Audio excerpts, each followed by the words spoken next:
right, here we are again. Jacob Hansen, Bill Reel.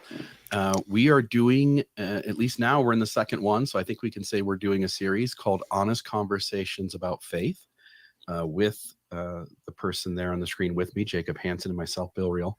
This will be the second session that we've done. The first one we did was on morality. I would encourage people to go back and check that out. I thought it was a great conversation off the air. I was talking to you and saying that, I think you're very intelligent, very articulate. I felt like we both had a chance to share our points of view, and I felt like the audience had the opportunity to listen to those and to weigh those kind of against each other, and for us to better know kind of where the other stood. So here we are in session 2, where we're going to talk about faith crises. And you brought this topic up. It's a topic I deeply am passionate about. I've read numerous books outside of Mormonism on the topic and studied lots of experts in this field of kind of cognitive development and what's going on. The easiest one is James Fowler in Stages of Faith, but Fowler is really just looking at it from a religious aspect. And there are other folks, Robert Guelich and Janet Hagberg, Margaret Placentra Johnson, Robert Keeley is another one, and Thomas McConkie within Mormonism. But looking at kind of how the brain changes as we enter adulthood and beyond, and what is really going on inside those mental processes that cause us to think about our religious beliefs differently, and for some folks to have a faith crisis. And so I'll turn the time over to you, Jacob. You can give any introduction again that you'd want to give. And then I'd like you, and maybe give me a minute just to say something in terms of introduction. And then I'd like you to open up the topic by, because you presented this topic as something that you wanted to cover. And you said it when you typed out like what it was you wanted to cover. You said like faith crises, what they are, and whatever it is, it's not exactly what people think it is. Something along those lines. I'm adding way too many words. But something along those lines. And I'm really curious what that is, so that we can sort of begin then to dive into it. So I'll turn the time over to you. Yeah, well, thanks, Bill. I also enjoyed that first conversation, and thanks for the compliment. I appreciate that. As far as the subject today on faith crisis, so this is something that is very near and dear to me. So I'm one of 8 siblings, and big Latter-day Saint family, and I'm the only one who's still active in the church. So I've had a front row seat to people leaving the faith. And it's funny because it's actually my own story that kind of, I went about it a lot different than a lot of other people. As when I went through, I don't ever say that I went through a faith crisis per se, but what I do say to people is that I went through what I call a faith remodeling. And what it is essentially my, when I got home from my mission, my brother had left the church. But it was interesting and he was kind of the first one to leave. And I looked up a lot to my brother. He had served a mission in Argentina like I did, really looked up to him. So when I came home to my brother, actually, of the 3 men who kind of influenced me to go on my mission, 2 of the 3 of them had left by the time that I got home. And so that was a big deal for me. And so I come home and I'm confronted with sort of this, arguments against the church, kind of the stuff that you're saying. This is back in like 2008. And what had happened is my brother, he didn't leave the church in kind of the typical way that most people do. It's like, I found out about things in church history and that's why I'm leaving the faith. Instead, what it was that he had deconstructed faith more generally. He had become an atheist, and he began to talk to me about sort of the atheist arguments. He, had read The God Delusion and, was very much into the Sam Harris, Richard Dawkins kind of late 2000s wave of that sort of thing. And so I didn't start my quote unquote faith remodeling by really examining Mormonism. I went far deeper than that. I went right to the roots, right to the, is it in any way coherent to believe in God? And I began to explore the nature of the questions around God, and if God really existed, and if there's good reason to believe in God. And I came to the conclusion that there were. And then from there, I began to look at, if there's a God, are there good reasons to believe that Jesus Christ, that story in the New Testament, is is plausible or is what I would believe in. And I came to the conclusion that yes, it is, I think, the best explanation for God. And what I ended up doing was I ended up realizing that there's this anatomy of belief that began to develop, where I began to understand the nature of my belief system. Okay. And if I'd shared some slides with you, if you might pull up one of the slides that I think kind of demonstrates this. If you go to slide number 2, this slide talks about kind of this structure as I see it, right? I look at it at 3 different levels of conversation. Okay. And really, well, let me do it this way. Well, actually, I'll explain this first. The level 1 conversation is the most basic conversation of all. It's the conversation about just the nature of reality itself, right? And if in that conversation you come to the conclusion that there is a God or something, some sort of a higher power, something behind the universe and reality, that moves you to the level 2 conversation, where you're then having a conversation about the nature of God. But you don't get to the level 2 conversation unless you had the level 1 conversation and arrived at the conclusion that there is a God. Otherwise, the level 2 conversation doesn't make any sense. And then from there, if you arrive at the nature of God being that this Jesus Christ story is the one that you ascribe to as the best explanation for God in the world, well, then you're moving up to this sort of level 3 conversation. And this is the level of conversation that Mormonism exists in. It's a conversation about the nature of Jesus Christ. Mormonism fits within a broader context of Christianity. And it is a specific narrative about what Jesus Christ is doing. Now, what I found, which was interesting, is that most people who leave the church, they don't leave the church and then become Catholics or leave the church and then become Baptists. They generally leave the church and become atheists. And I was confused by this. And usually it was over issues with the restoration, right? Like Joseph Smith wasn't a prophet, and therefore Jesus was not the Christ. And I couldn't help but be like, wait a minute here. Those are independent things, right? Like you don't have to deconstruct both of those, but they did. And then they deconstructed God as well. And so I began to realize, wait a minute here. We talk about, quote unquote, the shelf breaking.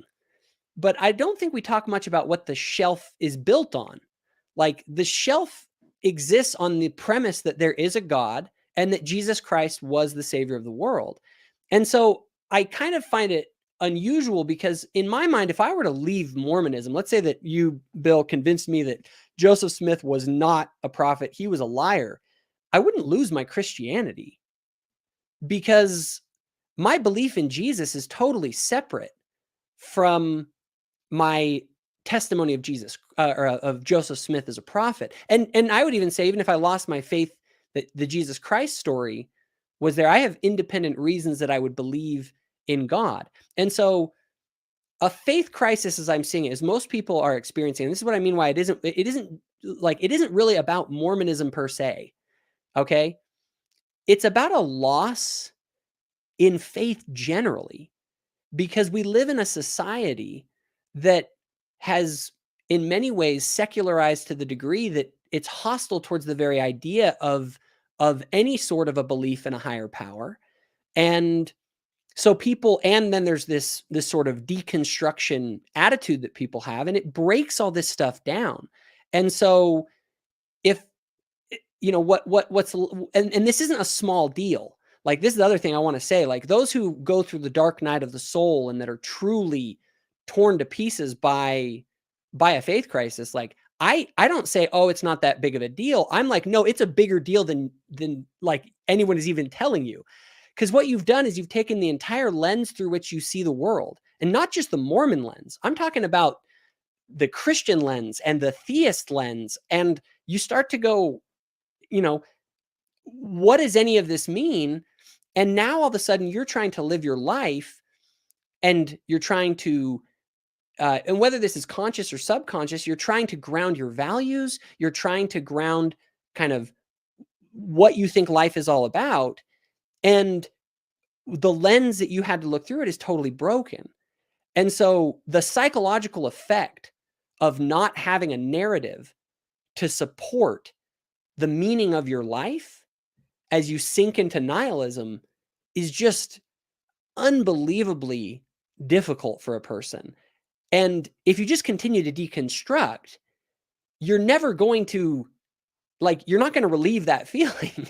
You're only going to make it worse. At some point, you have to stop the deconstruction and actually build something to live your life on, right? And so I guess just to frame the initial conversation is a faith crisis, as I see it, isn't so much about Mormonism. It's something far deeper.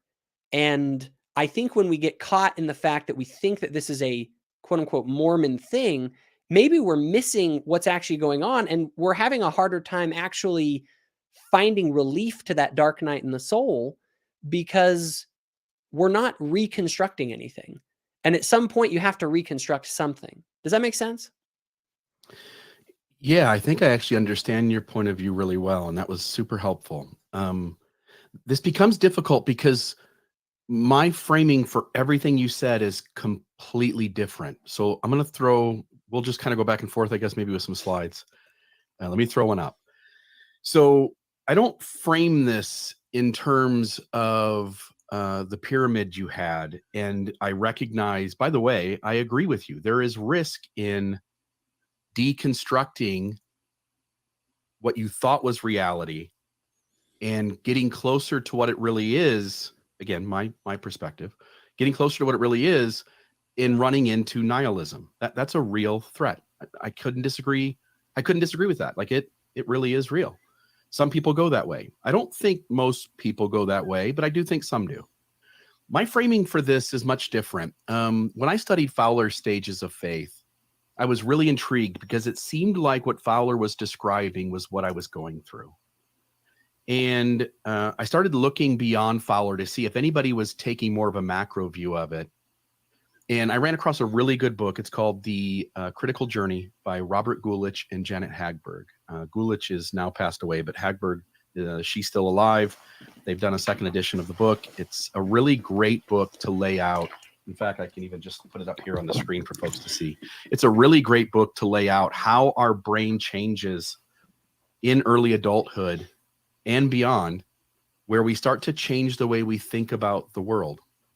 And one of the preeminent folks in the modern moment who are going into this kind of data is a guy by the name of Ken Wilber, and he calls his stuff spiral dynamics.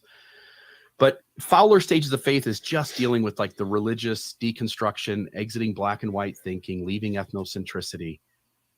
And but it doesn't really take into effect what else is going on in a person's world. And I don't want to put a lot of emphasis on this slide just to show it as kind of the framework I use.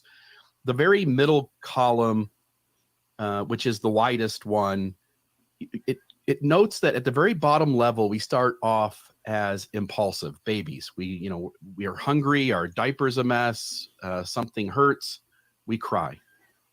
And we move through these stages. The next one is an opportunist. So we are nice as long as nothing's going to hurt us. But if something's going to hurt us, we're very protective of ourselves.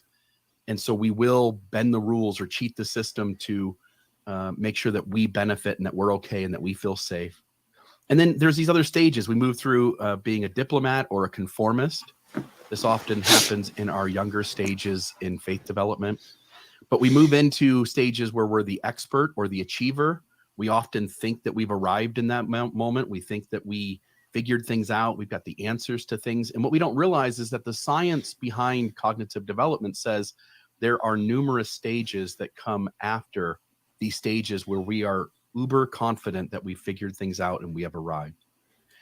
And these stages open us up to being much more nuanced, letting go of black and white thinking, changing assumptions, relocating authority from outside authorities into inner authorities. And so when you say, let me say first, I think religion, you're right. Religion is a technology that we who are deconstructing and moving towards atheism, we ought to take seriously. Religion is a technology and a vehicle that allows us to pass technology and other tools on too.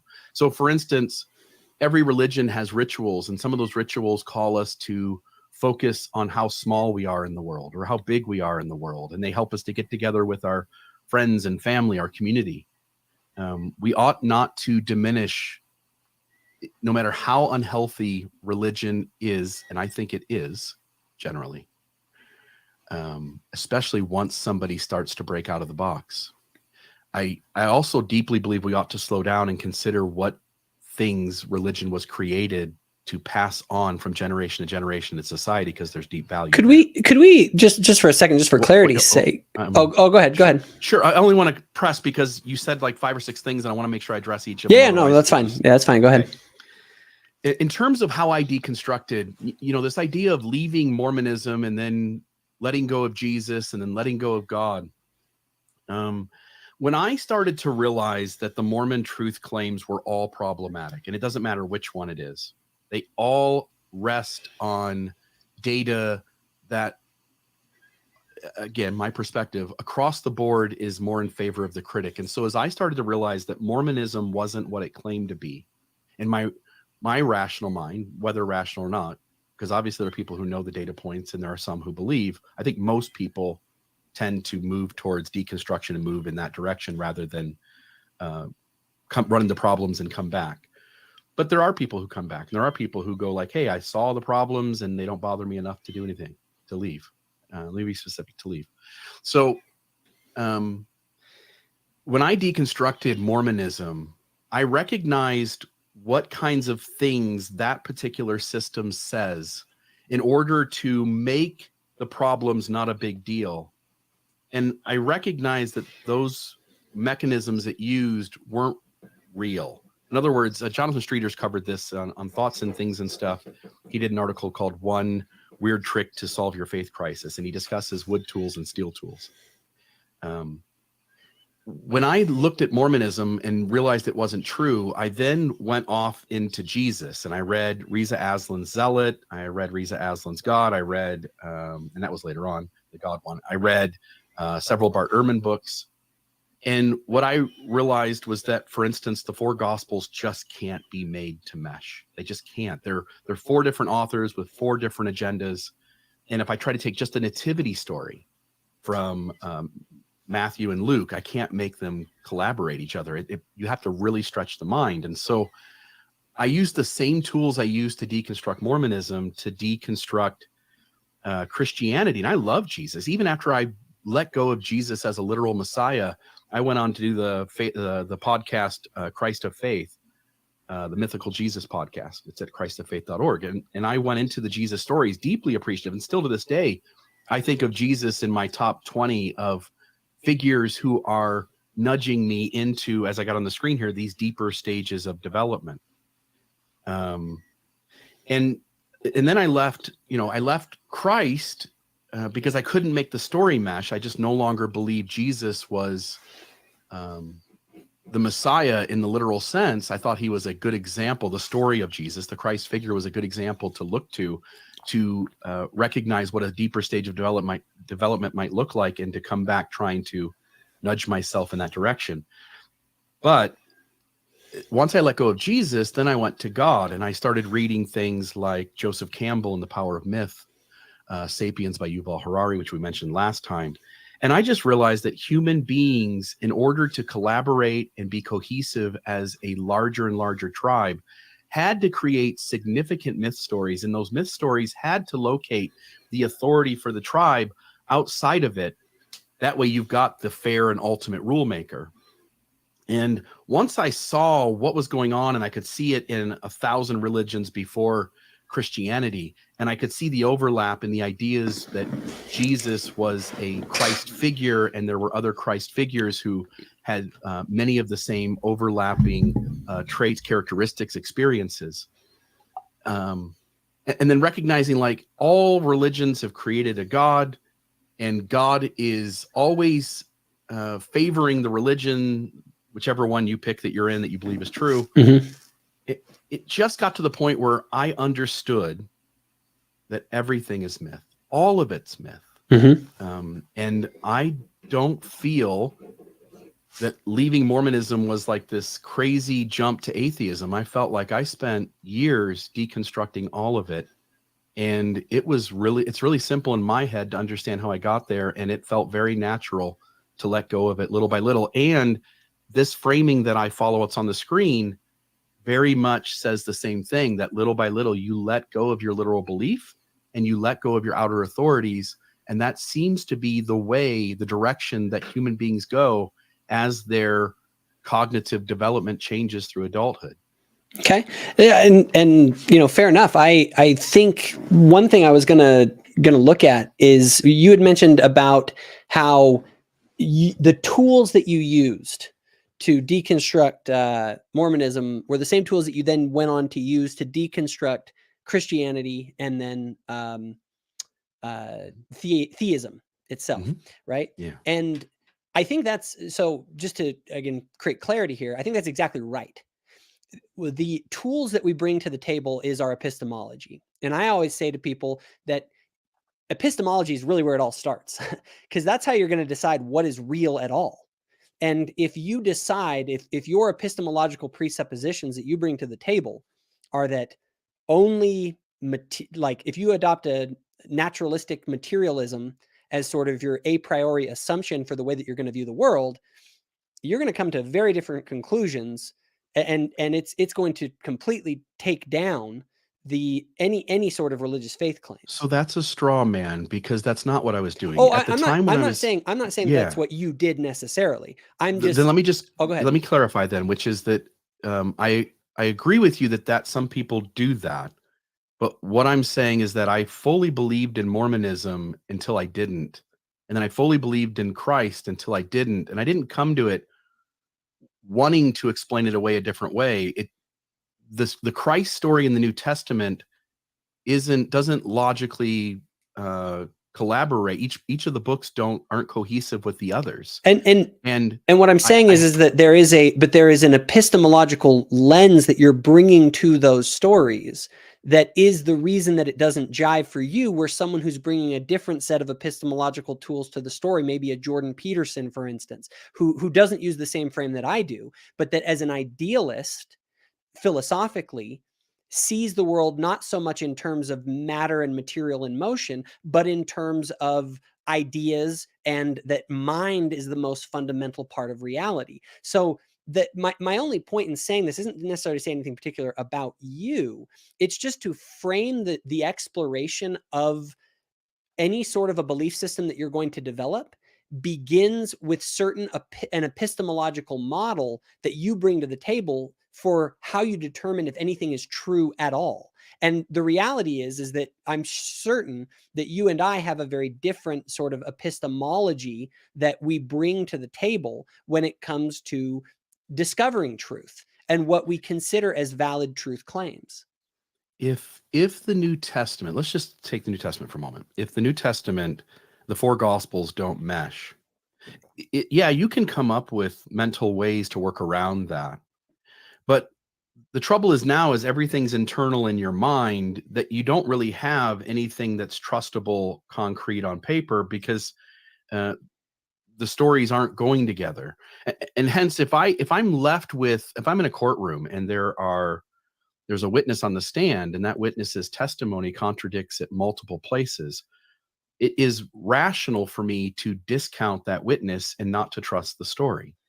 And I did the same thing with the New Testament. Like, sure, I come to Christianity or theism or Mormonism with a different lens than you, and probably a different lens in some way than every other human being who walks the planet. But in order to decide what is true, Mormonism suggests, and Christianity to a lesser extent, but Mormonism suggests that I trust my feelings about whether it's true or not.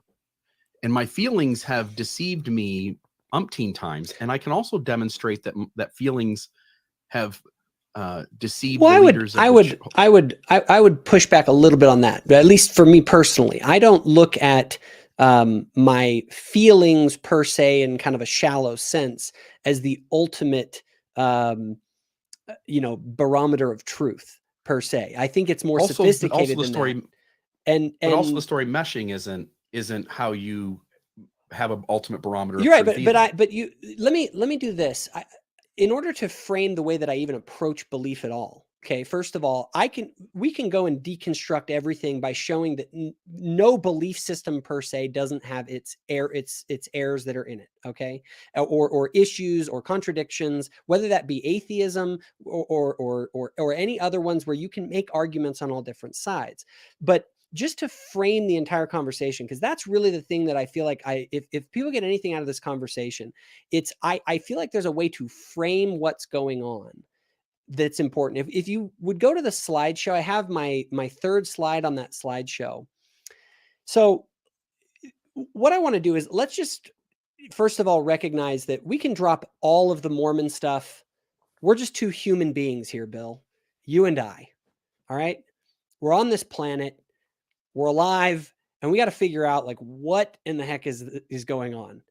And why do we have to figure it out? Well, because you have to live your life. Animals live and animals aren't figuring it out. I don't understand. If we go, like, we're all trying to make sense of the world. I agree. And that's what I mean. We don't have to figure it out. Most of it, in fact, all of us really aren't going to figure it out. Well, if you want to know what's true about the nature of reality, you can better operate in that reality. Is that fair enough to say if we drop everything? No, because the trouble with that is that the science on the forefront right now is having a debate about whether time and space is even fundamental and whether consciousness or time and space came one before the other. What we see is reality. Now, I'll give an easy example. So real quick, but you're actually saying though that you don't believe in seeking truth at all? That's a valuable I'm saying a valuable enterprise? No.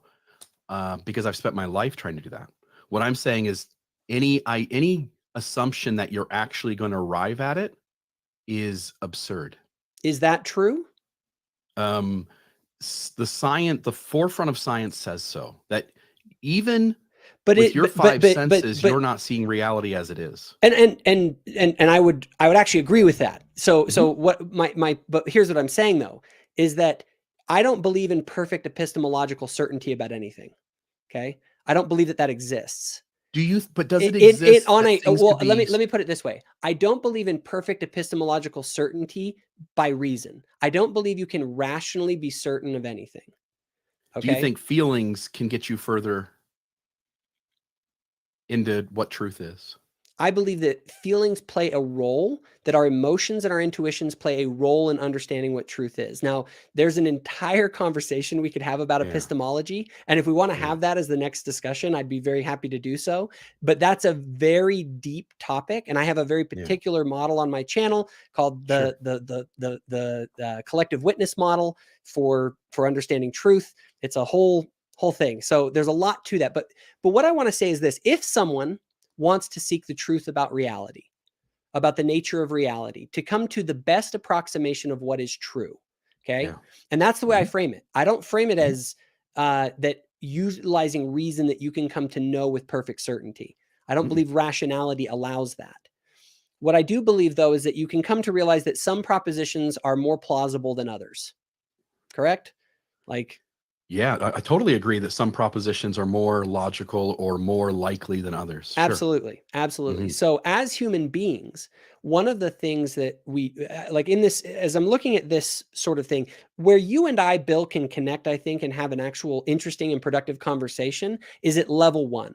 Because this is the level where we're talking about the most fundamental sort of basic things that connect us as two human beings, right? It's not about specifics within Mormon theology, because to even have that conversation about Mormon theology, nothing that I say about Latter-day Saint theology makes any sense unless you accept the presupposition that there's a God and you accept the premise that Jesus Christ was essentially who the New Testament claimed he was. If you don't grant those premises, I agree with you. Nothing in Mormonism makes any sense. But if you do grant those two premises, well, then Mormonism has a lot more to it at least can become more plausible, even if you don't think that it is true ultimately, because ultimately it's resting on the foundation of Christianity and theism, which you reject.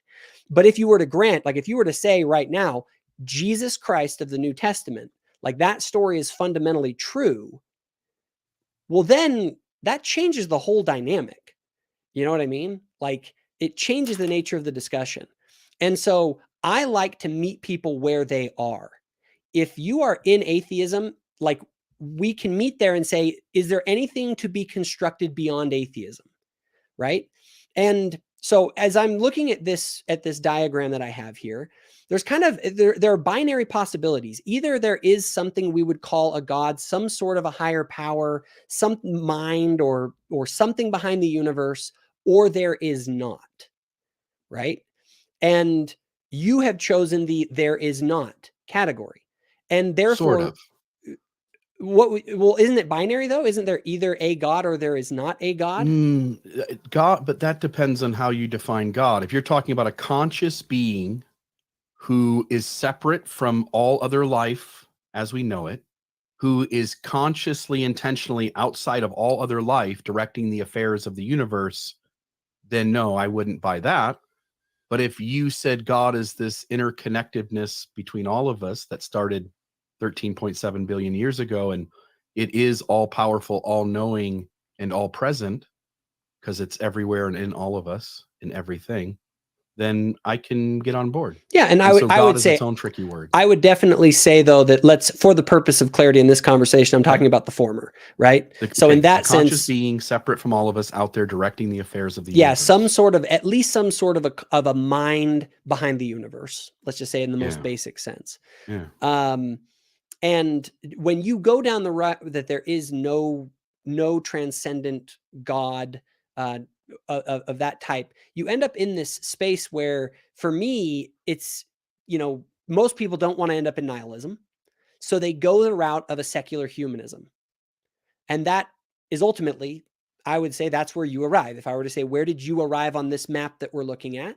You arrived at secular humanism, and that is essentially the belief structure now that you have adopted, that you utilize to make sense of the world, to orient your behavior, and to do the things that you do. That is, I don't want to, maybe you won't like it if I say it's a religion, but from the perspective of a Latter-day Saint or a religious person, we might say that everyone has some sort of a narrative that they use to ground their worldview, their life, their values. And for you, it is, you want to go out into the world and live a life where you are fulfilled, and you want to promote human flourishing to all people. And you do that simply for the sake that it is good in and of itself. Is that correct? Okay. For the most part, I would agree with what you said. Now, if someone comes to the conclusion that there is a God, right, that they think that the universe is best explained by that, there's really only a couple of options. Either that God in some way interacts with this universe, right, or he does not. If the God does not interact with us in any way, that would be deism. Now, deism, I think, ultimately is no real difference than atheism, because at the end of the day, if there's some sort of a God that created everything and then he went out of the picture, it's sort of like, well, why does he matter, right? So I'm a theist, meaning I believe that that this higher power interacts in some way with the universe, and that leads you into theism. And then there are different camps within theism for how to understand this God. And then within that, there's Christianity. And then within Christianity, there's different interpretations of that. My whole point in this, the only reason I'm laying this out, isn't necessarily to make the case. We do a whole series on each one of these the whole time for why anyone would believe in any of these. But it's just to lay out that all of us have to look at this map, because we all ultimately have to live our lives. And when you're going to live your life, you have to make choices. You make those choices based on some sort of a value structure.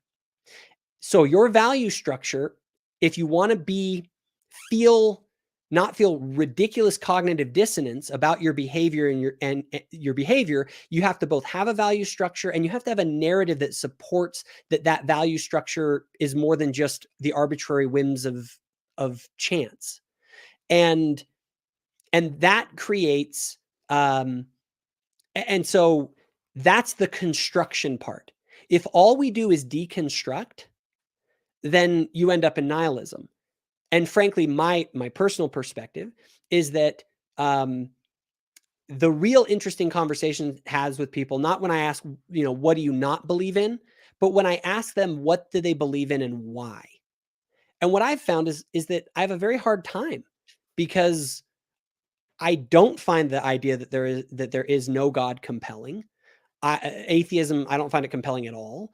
and then and that's where our disagreement is, Bill. You know what I mean? Like, so talking about Mormonism with someone who doesn't even believe in God is sort of like, we're so far apart from each other in that conversation. It's much, and I'm not saying you can't have that sort of a conversation, but of course, if you don't believe there's a God, the whole church story, which is a branch of theism and then a branch of Christianity, you know, you're getting way into the weeds. And so none of it will make any sense.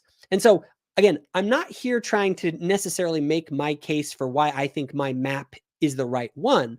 But what I'm saying is that if a faith crisis is when your whole map has fallen onto the ground, broken into pieces, and then you're stuck trying to figure out, well, where do I go from here? And a lot of people go to secular humanism. I think that's probably where most people that leave the church go with that, or they go to what I call spiritualism, which is that they believe in some sort of a God, but it's very loosely defined, no real religious, no real rigor to it. And that's kind of where they go. And so when people understand what kind of the landscape is of belief, I think it helps them to navigate their faith crisis a lot better. Yeah, so you point to if people keep deconstructing, they're left only with nihilism at the end of the path. And I actually disagree with that. I think one other option is absurdism, which I actually am a huge proponent of. The other thing, too, is the idea of nihilism is this idea that nothing matters because you're going to die someday. But there is the present moment, and to enjoy the present moment, because death is inevitable. We're all going to die. We're all going to experience death. Mm-hmm. As you're talking about this framing, this is where we're going to have a lot of trouble, because I just come from a very different angle to this, that I wouldn't even approach any of this way, and I wouldn't even see this angle as having merit in the way that I put all this together. So I'm going to throw back up because I don't know how else to do this. It's going to be a sense of you kind of pushing against me with your framing, and I'm going to push against you maybe a little bit with my framing, but they're not really going to mesh. And that's fine. I mean, we can ultimately contrast them. I think the framing that you're going to be putting forward, at least the way that I'm conceptualizing the layout, is that you're coming at this from a secular humanist point of view, trying to construct like you talk about stages of development, for instance, like that presupposes that there is some sort of a developmental like category, that one level of development is better than another.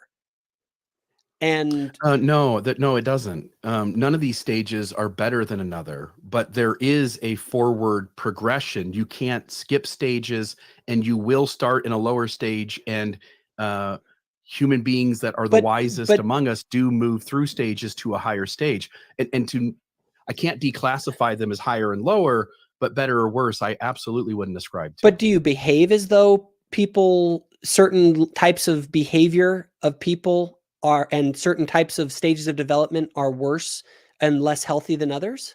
I think ego in all of us can have us looking down upon somebody in a lower stage, but a kid, for instance, is in a lower stage, and I can't look at a child and say something about their worth or state of mind as being less than. Would you look at an adult who's acting like a child and being impulsive? Like, you have a value structure, Bill. Like you have a hierarchy of values that some things are better than others.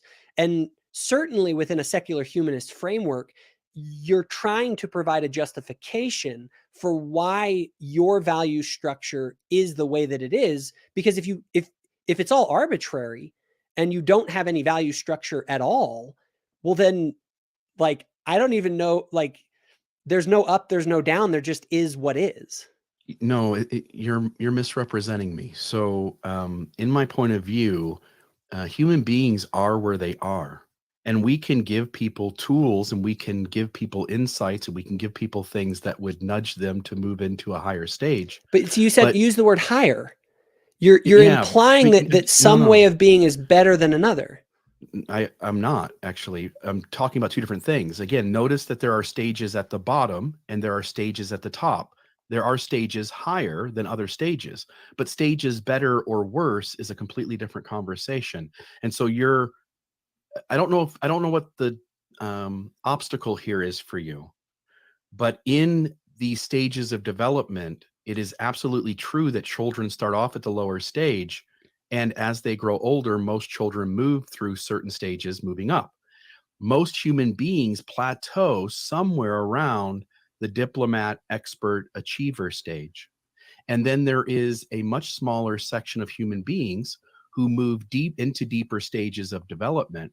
But to say one stage is better than another, again, Thomas McConkie told me at one time that the ethnocentric stage saved the human race. And he's probably right in that our ability to work in a tribe rather than work as just families gave us the tools to be able to survive against the obstacles that came. Now, hold on a moment, because the trouble here is going to be is if I let you say a lot of things and then you don't give me time to kind of lay out some of my ideas, that's fine. It's just constantly being pushed back. All right, so let me put another thing up here on the screen. Margaret Placentra Johnston, she's the author of Faith Beyond Belief. And by the way, I don't mean this offensively. I would highly suggest, in order to, because you said you never had a faith crisis, you had a faith remodeling. And I would highly suggest then that on some level, you're self-admitting that you don't really understand this territory. And maybe there's things you do know and things you're sharing today that people absolutely should see as having value. But I'm suggesting maybe you haven't been through the experience and others have studied faith crises or had them extensively. So Margaret Placentra Johnson on the group dynamics at the ethnocentric stage, for instance. In the faithful stage, identity as part of a certain group is more important than the concept of self as an individual. So if someone were to point out an incongruity in religious tenets, rather than calmly consider both sides of an issue, the faithful person would turn away and might even label the person pointing out the incongruity as evil. If a logical discrepancy regarding religion were to arise for someone at the faithful stage, he or she would not be able to address it because of the difficulty in facing the consequences of an answer that might lead away from the group. Thus, faithful level people either do not even perceive such discrepancies or they dismiss them out of hand, for they are not sufficiently individuated to face a life without the support of a religious authority and their group. So I go back to the original framing here. There comes a point where you think you figured it out and you can't really tackle the challenges that are present in your religious belief system that absolutely are so contradictory that they would impose to the rational mind that there's no option in terms of literal belief than to let go of it. But because someone doesn't understand the territory of the later stages, the deeper stages of development, their only ability is to dismiss out of hand or ignore completely the concerns that are brought up that point to one system not being the true system. And this idea of believing things when there are significant obstacles in the way, because one's acceptance, belonging, one's fitting in to their tribal system and that being so important to them, consciously and subconsciously, one doesn't have the ability yet to sense that their system is one system out of a billion systems and they're all made up. And okay, so this is where I'm coming away from this is you're ultimately, if they're all just made up, it's all myth. Everything's myth. And none of it. The book is myth. It's a tree cut up into pieces with ink on it that we have words and language. I and understand. Symbols and, I understand. But see, I'm coming back to this kind of a moral relativism, absurdism, all of that, to where what seems to be going on here, Bill, is that there's a rejection of truth to be known, and that that any of these systems are any better than any other. But you don't behave that way. Like, do you not see the incongruence of someone who says that, oh, well, these are all just different systems. They're all myth. I have my myth. You have your myth. But you're out there saying that your myth is better than other people's myths. My myth leads me to treat people with respect and to be accepting of differences, no matter what an outer authority in any given place says about that difference. So when another system has a lower stage of development that runs it. But do you see, real quick though, but you're just pouring out that you're Yeah, no. presupposing that there is a hierarchy of value, that it is better to value and treat people with respect than to not. And I agree with that. Then you have to stick with that. So you're wanting to play it both ways. You're wanting to say that, you know what, Bill, your system, which values acceptance of people regardless of their race differences, their gender differences, their sexual differences, that's just a system that you're essentially making up on the whim. But then you're also on the other breath saying, I agree with it. You can't have it both ways. Yeah, So but I will provide a basis under which it is certain things are better than other things. Certain things are more morally true than others. And I know this may be getting back into some of that morality discussion, but in the terms of a faith crisis, what's happening here is that when you don't construct faith in something that you believe is true or right or moral or whatever, unless you place faith into some, let's say, quote unquote, myth, where you've placed your faith in the myth of secular humanism, unless you place your faith somewhere, you're left totally adrift without any sort of something to grab onto, because everything is morally relative. There is no up, no down. And that, from a faith crisis perspective, is incredibly disconcerting to people. And so they have to grab onto something, be it, you held up the book, that book's myth, that you're grabbing onto that myth and saying, this is a better myth than the myth of Mormonism. And so I guess I'm not necessarily saying that you're wrong per se. What I'm saying, though, is that you're doing this. Everybody does this. We all seek truth that that our view of reality is aligned with some sort of the way reality is, both in terms of things physical and in terms of things metaphysical, like morality. Yeah. I couldn't disagree more. Again, there's things you're saying that are true, but you're also saying things that are deeply hinged onto the thing that's true that aren't. So you're saying that this idea that, that morality is just, again, I'm picking it, and I'm going to stammer here, because what happens is that you, not knowing the territory, have started with the assumption that on the other side, in those deeper stages of development, that people are just winging it and trying to figure things out. And it's not what's happening. So Margaret Placentra Johnson says non-believers at this stage, and this is the later stages, this is after they've deconstructed, this is after they've let go of outer authorities and they place the authority inside of themselves. She says non-believers at this stage are not crazed and immoral atheists that fundamentalists denounce. In other words, what you think is happening, Jacob, is not what's happening. Oh no, I know it's not. I don't think people are crazed and things like that. No, she goes further. I think that what they're doing, but just so we don't straw man here, what I'm saying is that you, like all of us, you're a human being like me and everyone else. We are all trying to. We don't just deconstruct. We have to construct something, and you are constructing something that you believe is better than Mormonism. And amen. And my whole point in that is just that assumes that's essentially another belief system by which you're judging other people. And so it isn't that you've abandoned belief system altogether. You're proposing a new belief system that people should place their faith in, some new myth about human value and dignity. That is the humanist creed.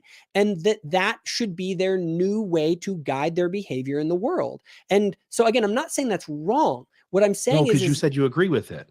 Oh, I agree that I just don't think that humanism actually has legs underneath it to be able to philosophically support its assertions. And so just to frame it, what's happening is that it isn't that people become amoral. I believe it's impossible to people to be totally amoral. I think people end up moving to try and create a new belief system, in your case, secular humanism, to try and justify their worldview. But the thing is that then becomes essentially their religion. They're the in-group people that believe the way that we do, and they're the out-group fundamentalist people who don't. and they're bad and they need to change. And so it's just one group against another. And it seems to me, if we're going to be purely Darwinistic about it, these are just power dynamics at play. You're trying to structure power according to the way that you think the world should be, and others are trying to structure the world according to power, according to the way that they want it to be. And in my mind, it's sort of like no one's right, no one's wrong, if we're going to adopt the purely sort of atheistic worldview. And so I don't think that leads, at least in my mind, to any sort of a reconciliation of the faith crisis that a person experiences, because you're not really left with a map towards truth. You're just left with warring tribes who are making up myths and, don't even have agency in the first place. So why is this even, what's the conversation worth? All the warring tribes of the past almost entirely hinged their violence in religion. So let me stop you for a moment. When I was a little kid, we were, most of us were taught to believe in Santa Claus, and we all wanted Santa Claus to be real. I stayed up as late as I could. I wanted it to be real. And it's nice to have a worldview where you can hinge your morality or your beliefs to something concrete. That's great. It would be nice if we could do that. But there's could we say that they basically hinge their violence and tribalism on their myths? Is that fair to say? Sure. Because isn't that what everyone does always, even right now? Like you try and justify that's what we do as human beings. We try and justify our behavior based on some sort of a narrative that we believe grants that behavior moral legitimacy. Yeah. So I'm going to really struggle in this conversation if I don't get the chance to get some of these thoughts out. Sorry, go ahead. That's okay. I want this to be balanced. I want to look back and be able to say that we both got a chance to say what we wanted to. So it seems really important to you that things are hinged, at least in an idea that we think is concrete. Like, whether there is a God or not, at least if we think there is, we can hinge a morality to him, and that gives us some sort of sturdy base to hook on to. And what I'm saying is that the things that we believe, whether they're true or not, whether they're comfortable or not, whether they lead to nihilism or, at the end of the day, reality is reality, and it doesn't choose to be what we want it to be. So at the end of the day, I want to be evidence-based. And what I mean by that is that if I study religion and religion's morality and all of those things, and again, we're sort of back into morality, and I kind of want to get out of this and be in talking about faith crises. But it seems important to you that even if the evidence is superior, and by evidence, I mean the lived results, if people have more respect for each other, if people are more kind to each other, if people are more less discriminatory based on race or sexual orientation or gender, that if the results are good, and that could be a whole mess in itself, because some people don't believe in God and they do horrible things. Some people believe in God and they do horrible things. Whatever the results are, we ought to give weight to them. And there's no way to just put everybody in one box and go, here's the non-believers, and here's what the data says about people who are atheists, and here's the believers, and here's what the data says about them. You really got to parse it out, and you have to see what specific mechanisms do good or don't do good. And so when I look at what she says here, non-believers at this stage are not the crazed and immoral atheists that fundamentalists denounce. For the most part, they have instead found a source of moral guidance within their own conscience that allows for more flexibility than the rules of their faith group in determining right from wrong. This is not the moral relativism traditional religionists warn against. Rather, it is a function of a higher authority situated within the individual. The moment I stopped trusting that Mormonism, and I have to go back to Mormonism, it's the story that we both are either in or came from. If I look at Mormonism and I go, wow, believing that those authorities are the right guys and believing that this church is true allowed me to go decades believing that people of color were less valiant in the pre-mortal earth life and that they carried the curse of Cain. It allowed me to think that homosexuality was a choice. The only way I was able to get out of those what I will call absurd beliefs that I, for decades, believed inside of me, was to start questioning the authorities of my tribe. She continues here. She says, being governed by the authority of his own conscience. Let me go above here. Rather, it is a function of the higher authority situated within the individual. The discerning sensibility that acknowledges that in some situation, traditional rules do not apply. Being governed by the authority of one's own conscience, the rational level person does not need the rules of the church to control his behavior. The moment I placed my authority inside of me, I was able to go look at my church and all other churches and go like, oh, that's why people can be convinced to believe things that cause hurt to other people. It would be nice if there was an ultimate rule giver, but every system has demonstrated to us that it has no good way at getting at that rule giver's rules and interpreting them in a way that they don't years later abandon them and essentially, without apologizing, reverse their previous beliefs. And you're right. I'm doing the same thing. You're doing the same thing to some extent. You're picking and choosing which parts of Mormonism you follow and are obedient to, and you're picking which parts you set off to the side and disagree with.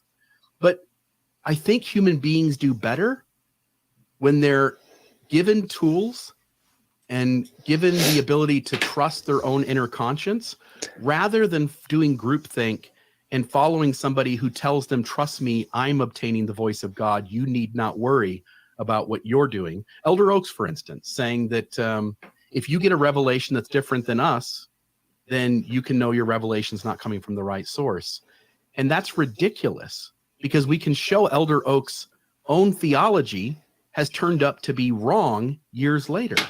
And at some point, a faith crisis happens because people no longer trust the outer authority voices who claim to speak for God, and they're not seeing that there's any real way in any outer authority to discern truth.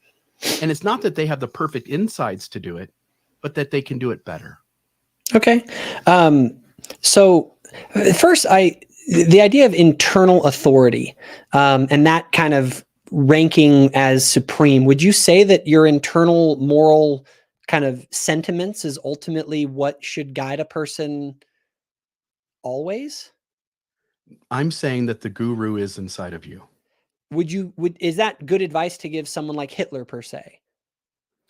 Yeah, of course there's going to be dysfunctional people. You're always going to have loopholes because, again, there's not any set way. But what that does is that says that there's a standard outside of you, of the individual. No, I couldn't disagree more.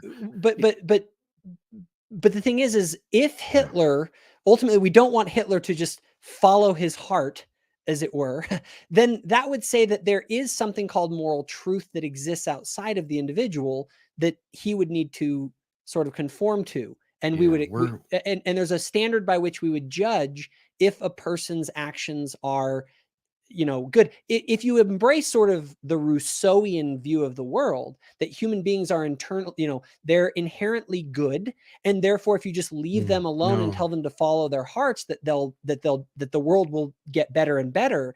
That's one thing, but we don't. The idea of internal authority, complete internal, and I agree. Like I'm not saying that you can't have someone who's a false prophet per se, but what I'm saying is that if you have people that are teachers of moral truth, or even a consensus of individuals as human beings, that is an authority outside of the individual that is acting as the standard by which a person should be judging their behavior. Does Hitler survive better? Does Hitler get his work across better in a system where everyone is taught to trust the outer authority, aka Hitler, or what he claims he's doing is God's will? Or is Hitler worse off? Because there's always going to be unhealthy people. That's just part of humanity. Is Hitler going to be less likely to pull his system off in his violence and all the things he did if you have a group of people around him who are thought to think for themselves and feel empowered to carry out what their inner conscience is telling them? Yeah, I absolutely believe blind obedience is a problem. I don't believe in blind obedience, and I don't believe that. And so, if you're railing against blind obedience to authority, I would agree. My whole thing is that everyone places some trust in some authorities of some kind. Like, you've never seen I don't know, Neptune with your, you never seen the backside of Neptune. Does Mormonism give you but permission to question dogma? certainly. Oh man, go So take that to its logical end. well, let's just so before we get away, there was another point that you had said. You had said because maybe there's a way to adjudicate this, and that we ought to look at the results of something, right? And that you said the results really are what ought to give weight to what's going on. Now, I want If you to. science says that picking on somebody because they're a different color, or it leads to somebody hurting themselves, yeah, like if things lead to people having less healthy outcomes, then we ought to trust the evidence and make shifts in our society based on that. Okay, could we go to slide number 4 on my slideshow? So one of the things that is interesting is you're helping people to deconstruct their faith, Mhm. and most of the time this is resulting in atheism. And according to the research, first of all, atheists are significantly less happy and have worse outcomes than religious individuals. Like here it talks about in Pew, it says in the US, for instance, 36% of actively religious people describe themselves as very happy, compared with 25% of the inactively religious and 25% of the unaffiliated. Notable happiness gaps among these groups also exist in Japan, Australia, and Germany. And anyone who's watching, it's a very known thing that levels of life satisfaction for religious individuals are higher than for those with atheism. And then in the US, at least, amongst the religious groups in the United States, Jews and Mormons have the highest well-being of any faith groups examined in the analysis done by Gallup. Okay. And people with no religious identity tend to have the lowest overall well-being. So if you're leading people to deconstruction, Bill, and towards atheism, are you actually leading them towards a better outcome? The science and the data would seem to suggest otherwise.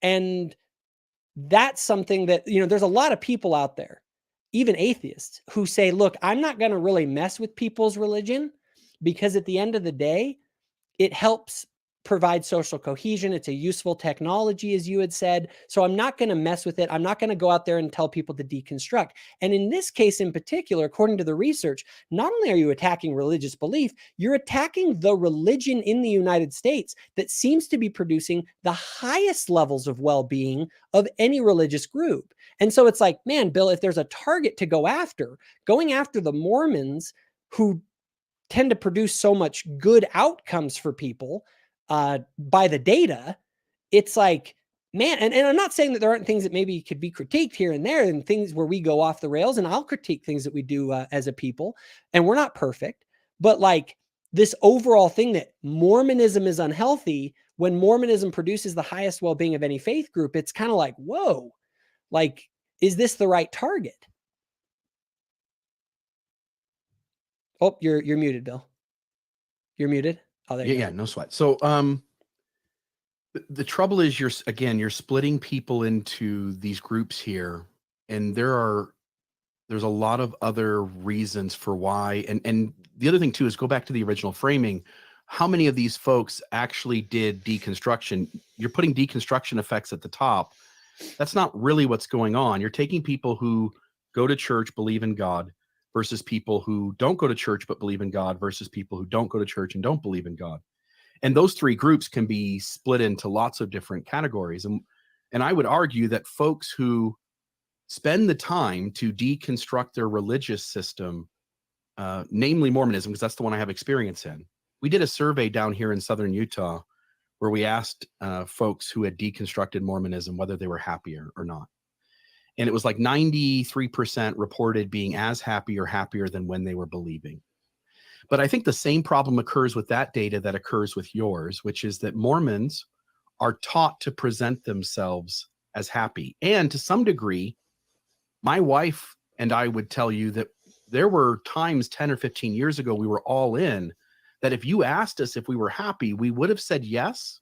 But now, only getting to the other side of things, do I realize the harm that was being done to me and the trauma that was being handed out. And so Mormons tend to want to present themselves as happy, because how do we get our neighbors to join the church if we're not? How do we, when we go to church, I put a white shirt and tie on, My wife puts a dress on. We go sit in the pew and we all hold each other and smile. But the reality is that there are really difficult things going on. And Mormonism rarely gives a place for those Mormonism rarely gives a place for those vulnerable conversations to occur. And we're often faking to some degree because we need to present to all the non-members and to those around us. It's called costly signaling. So if Mormonism's working for me, there's a psychological phenomenon where high demand religions require constant costly signaling, meaning that I had to expend some sort of effort wearing garments, not drinking coffee, not drinking tea, not doing things the way the world would do them. I'm signaling to those around me that I fit in, that I'm a Mormon as well as anyone else. And it leads to certainly the possibility that when folks go to the Gallup poll and answer questions, that they feel an internal need to frame Mormonism as happier than it is. And until they actually go through a faith crisis, they may not even comprehend the damage that's being done to them in a patriarchy with unhealthy, say, boundaries around children and adults. And again, list could go on and on. It is very likely that until one gets to the other side, they couldn't even have seen it until then anyway. So I don't like this kind of data because there's so much going on here, and it's easy to say like I win, you lose, but that's not really what it's telling. And the thing is I'm just curious about, what does the data say about those outcomes? And to your, let me kind of steel man some things here. So one thing that you're saying is that, Latter-day Saints might kind of overstate how happy they actually are because they need to do that, right? And deconstructed Mormons might do the same. And fair enough. My thing is, but then you can also look at objective metrics for well-being, things like health, like depression and antidepressant drugs, and the rate of sexual abuse in a community. Well, let's talk about a few of those. So, but first of all, and I'll address some of those. So, like from a health perspective, right? Like Latter-day Saints live significantly longer than it's is longer better 7.1 years longer when it comes to health than other groups. Kind of the national average. Is longer better? Yes, I think living a long life is better. Okay. I would say. Maybe. Okay. The other thing is that when it comes to kind of community and social relationships, the number of volunteer hours that are given that church members do is basically on par with the national average, not including all of the church service. So they do all, which is like, it's way higher. Like, I can't remember the exact data that I saw on it, but it's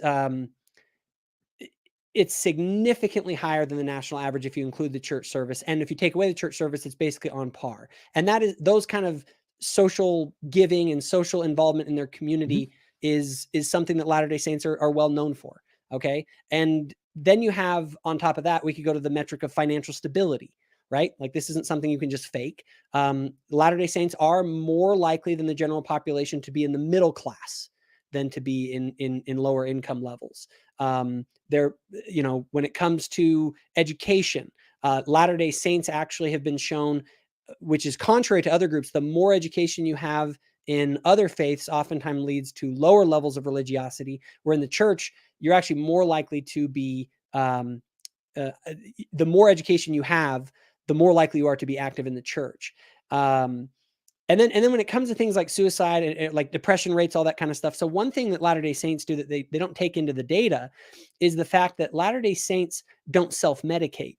So if we're not drinking, for instance, we're more likely to actually go and get a prescription for our depression, where a lot of people just turn to alcohol to treat their depression. But the church is the one who gives that rule out. So it seems like you're arguing that people might be better. They might be less depressed if they were allowed to drink alcohol. But the other side of the coin is that as a Mormon, you can't drink alcohol. No, that's not. Just to be clear on what my argument is, I'm saying that other people self-medicate instead of going to see a doctor to actually get a prescription for something. So there's a lot of depressed people out there that aren't going to a doctor and actually getting any kind of medication to help them with their depression. They just turn to alcohol. And that, I don't think that's, do you think it's a healthy behavior to turn to alcohol to treat your depression? No, but nor is it a healthy behavior to have as your only option opiates and a lot of the prescription drugs that are available. Well, and I hope that that isn't seen as the only option by people. And then in addition to that, you have, I mean, we all know that postpartum By the way, I depression. self-medicate. I use cannabis regularly, and I'm a huge fan of what that does for me. Okay, excellent. Yeah.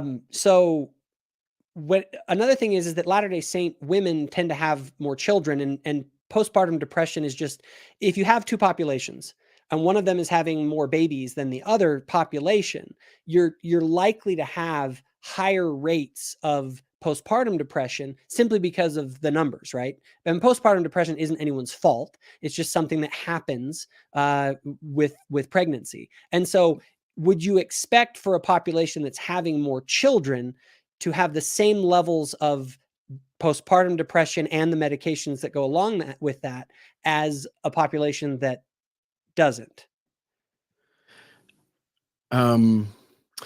Who's encouraging them to have lots of children? Well, I think the church encourages people to have children, as many as they can. That children are seen as a blessing, and Latter-day Saints are encouraged to have children, and I think that's a great thing.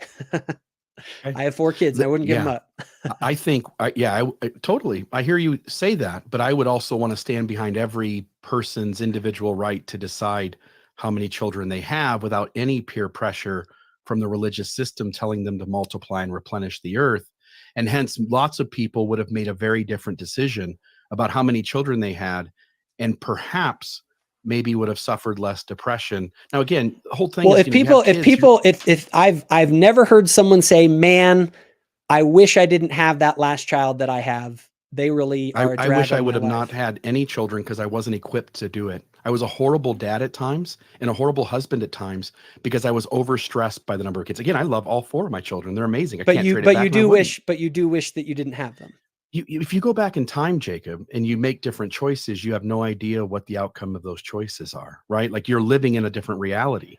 What I'm saying is that my kids incurred a ton of trauma because I wasn't equipped to be a dad of 4 kids that were back to back to back to back. And the harm that I did to them and the harm that I did to myself, it might have been better if I would not have had kids at all. I wasn't equipped for it. I personally am glad that your kids are here, and I'm glad that my kids are here. And frankly, and I will say, I'm not a perfect parent, and we all mess up, but I believe that life is worth it.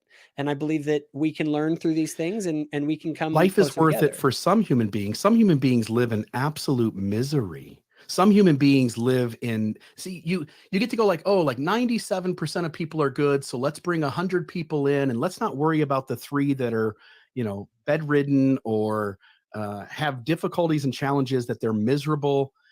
I just think the human experience is really messy. And I'm not a big fan.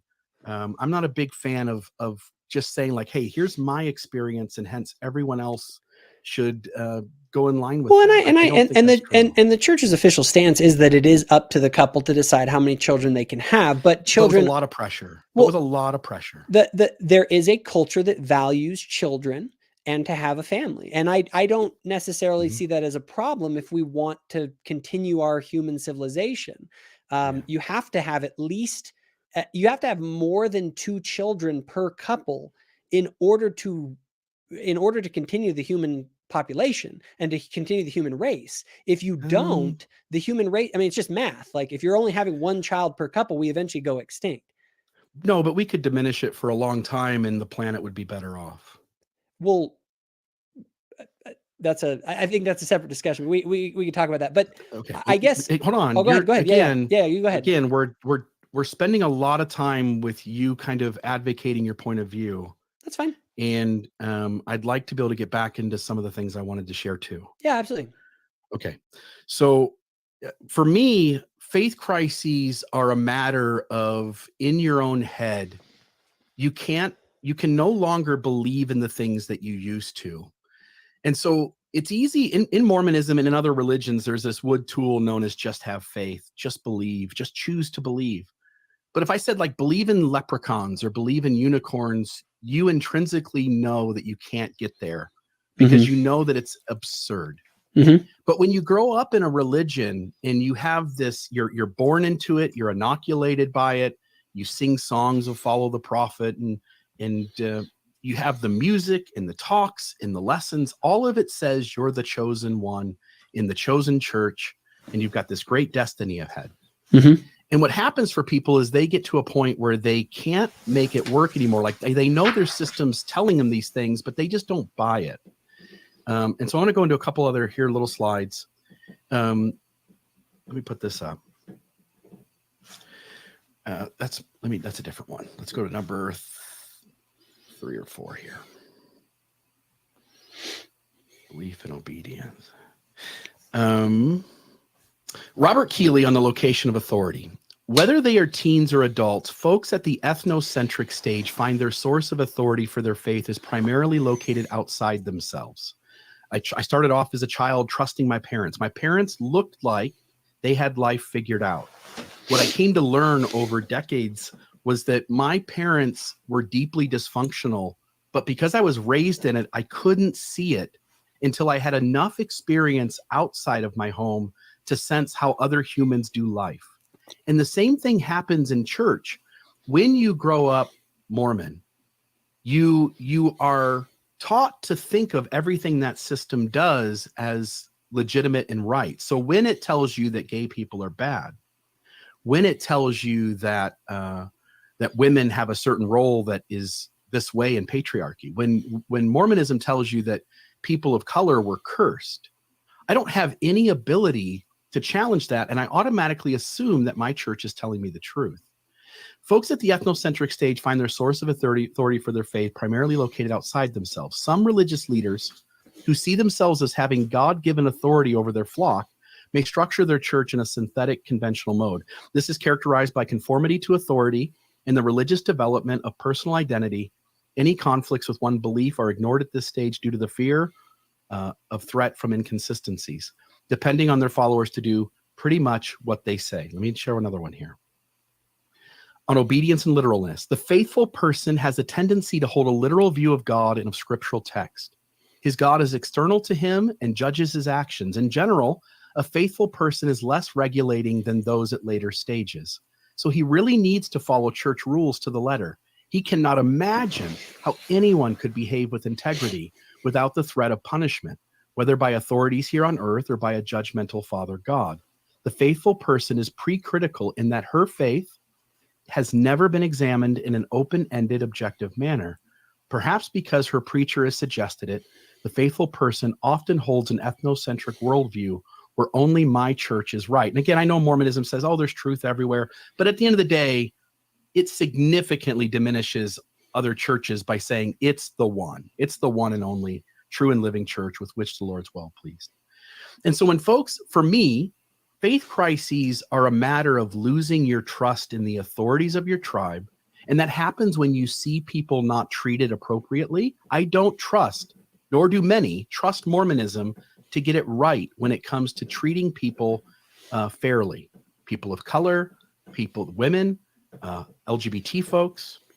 And I think if we dove into those issues on a large extent, you would agree with me that the church got significant things wrong, and that trusting the outer authorities allowed those false beliefs to be perpetuated generation after generation, and that such indicated that the men at the top who claimed to be the oracles of God seemed to have not enough access to correct major problems in any sort of timely manner when my location of inner authority allowed me to do so much earlier. And so folks who have faith crises are really losing trust in the system they came from. And it's a painful moment. You said earlier that people who, and let me find this here. Let me see which one it is. And sorry, I've got a slideshow. I've got yours up here so I can see what you've got coming next. People move into the expert state. By the way, and real quick, could I comment just before we go on about this idea of losing trust? Because I agree 100%. That is what a faith crisis is. Yeah. But my thing is that it's even bigger than that. How's it bigger? The question is where do you place your trust at all? Right? Like, and if we're talking about trust is what faith, when you actually study it out, is not just like believing in stuff that, leprechauns and just choose to believe it, because you can't do that. But you can place your trust in certain propositions or in certain ideas, right? And so the thing is that what a person needs to figure out isn't that, oh, I lost faith in leaders. The question then becomes, but where do we place our faith now? Like, where do you place your trust now? And if it is, you already had mentioned that there's a big problem when you try and place all of your trust in your inner authority. That basically makes you the center of everything. And so but then that, if you can't do that, then that posits that there must be some source of authority outside yourself that you should place trust in. It doesn't posit that at all. Again, if there is no God, and there very well may not be, there are lots of intelligent people who think there isn't. There's intelligent people who think there is. By not having, by going like, hey, I have my inner authority, but that's not going to cut it. There must be an outer authority. That's not real. But there's only two sources. I mean, it's a binary thing. There's inner authority. I don't live in a binary world. Well, real quick though. I mean, just logically speaking, there's authority, like inner authority, and then there's outside authority, right? Like those are the two options. Or is there a third option besides that? No. So individuals choosing how to live their best life ought to be taught to trust their inner authority. Whatever the outer authority is, again, I'm happy to listen to people on all sides who are intelligent, informed, seem to be experts in their area. I'm still going to use my inner authority to weigh which conclusions are the most rational, and I think which ones make the most sense. That's good. And I use the analogy of like the 12 greatest brain surgeons in the world, right? Like if they tell me something about my brain cancer, I'm going to place trust in their opinion because I think that they are worthy of that trust. And I'm not just going to go with my inner authority. Now, if they're split? What if they're 6 and 6? Well, then I would have less trust in what they're going to say. And I have to look either into my inner authority and or to other places. But the idea is that what authority is ultimately, when we're talking about authority, is essentially it's a witness from someone who we think is credible and worth listening to and giving our trust to. Whether that is our own self, that we're saying, look, I can trust my feelings because my feelings lead to accurate conclusions, or it's trust in what this person has said. I also think in my epistemological model is that you place your trust in, we also place our trust in reason, right? That and our own ability to reason, which is also inner authority. Yeah, it's our ability to. But if you think that you're stupid and that you're not good at reason and at rationality, then you might turn towards someone who you think is good at rationality, and you will place your trust in them, right? Except you're still using your inner authority to decide what is the best route to take, and so everything. Assuming we have comes agency. Back to, sorry, I said it sure, but everything you come back to still says that Jacob Hansen is still deciding inside of him on which issues he trusts Elder Oaks on, and which issues he trusts Mormonism on, and which issues you trust Christianity on. I would agree. So at the end of the day, you actually are in agreement with me that the buck stops with your insides, except when a religious entity or system manipulates you in such a way as to say, no, your inner gut is not trustable. Oh, I think here's my thing. I would agree with you in the sense that yes, ultimately, because we have agency, we ultimately are the one who has to make the decision with ourselves based on what we know, if we're going to trust this authority or not. What Latter-day Saints do is they say, we believe that these people are trustworthy. Let's use a different analogy here. Okay. If the 12 greatest brain surgeons got together, totally unanimous, and said this certain type of surgery is bad for you, and they came and said that, and they said, look, I don't care what you think, you need to trust us on this issue. I think a person is fine to say, yeah, we should probably trust those people because they're the 12 greatest brain surgeons. Now, that doesn't mean you don't have to, but the idea here is you don't have to be blind to it. You can choose to say, no, I go against them, but we probably would advise against that, because if there are authorities that are worthy of our trust, it is perfectly rational to place your trust in a trustworthy authority. Are you suggesting that the top 15 leaders of the church after the SEC report are worthy of our trust? Yes. Wow. See, I couldn't get there because I look at them, they're not right They're at any given moment, they're wrong about lots of things, but they express their opinion as if they're certain, which then leads members into perpetuating and holding bad ideas for generation after generation. The amount of, again, the SEC report agreed to by the church demonstrates that these leaders did lots of unethical things behind the scenes in order to carry out these shell companies. And by their own standard, they've said that folks who commit this degree of financial malfeasance have to repent and are accountable to a church disciplinary court. And so, but Bill, real quick, just to respond to that a little bit. That's the same. I'm that's like the I'm not same. getting the chance to talk as much as you. Real quick, and I'll give you the floor after this. That's the same line of logic that the people say, well, Fauci was wrong about X, Y, and Z. Therefore, we can't trust scientists anymore. Just because that's a bad argument. Just because a source is not infallible. And by the way, I'm not saying that they did anything wrong with the SEC thing.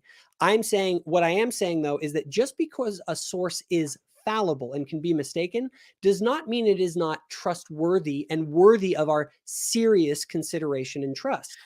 I've seriously considered them. And again, we're back on faith crises.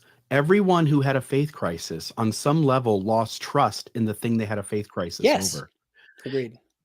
We are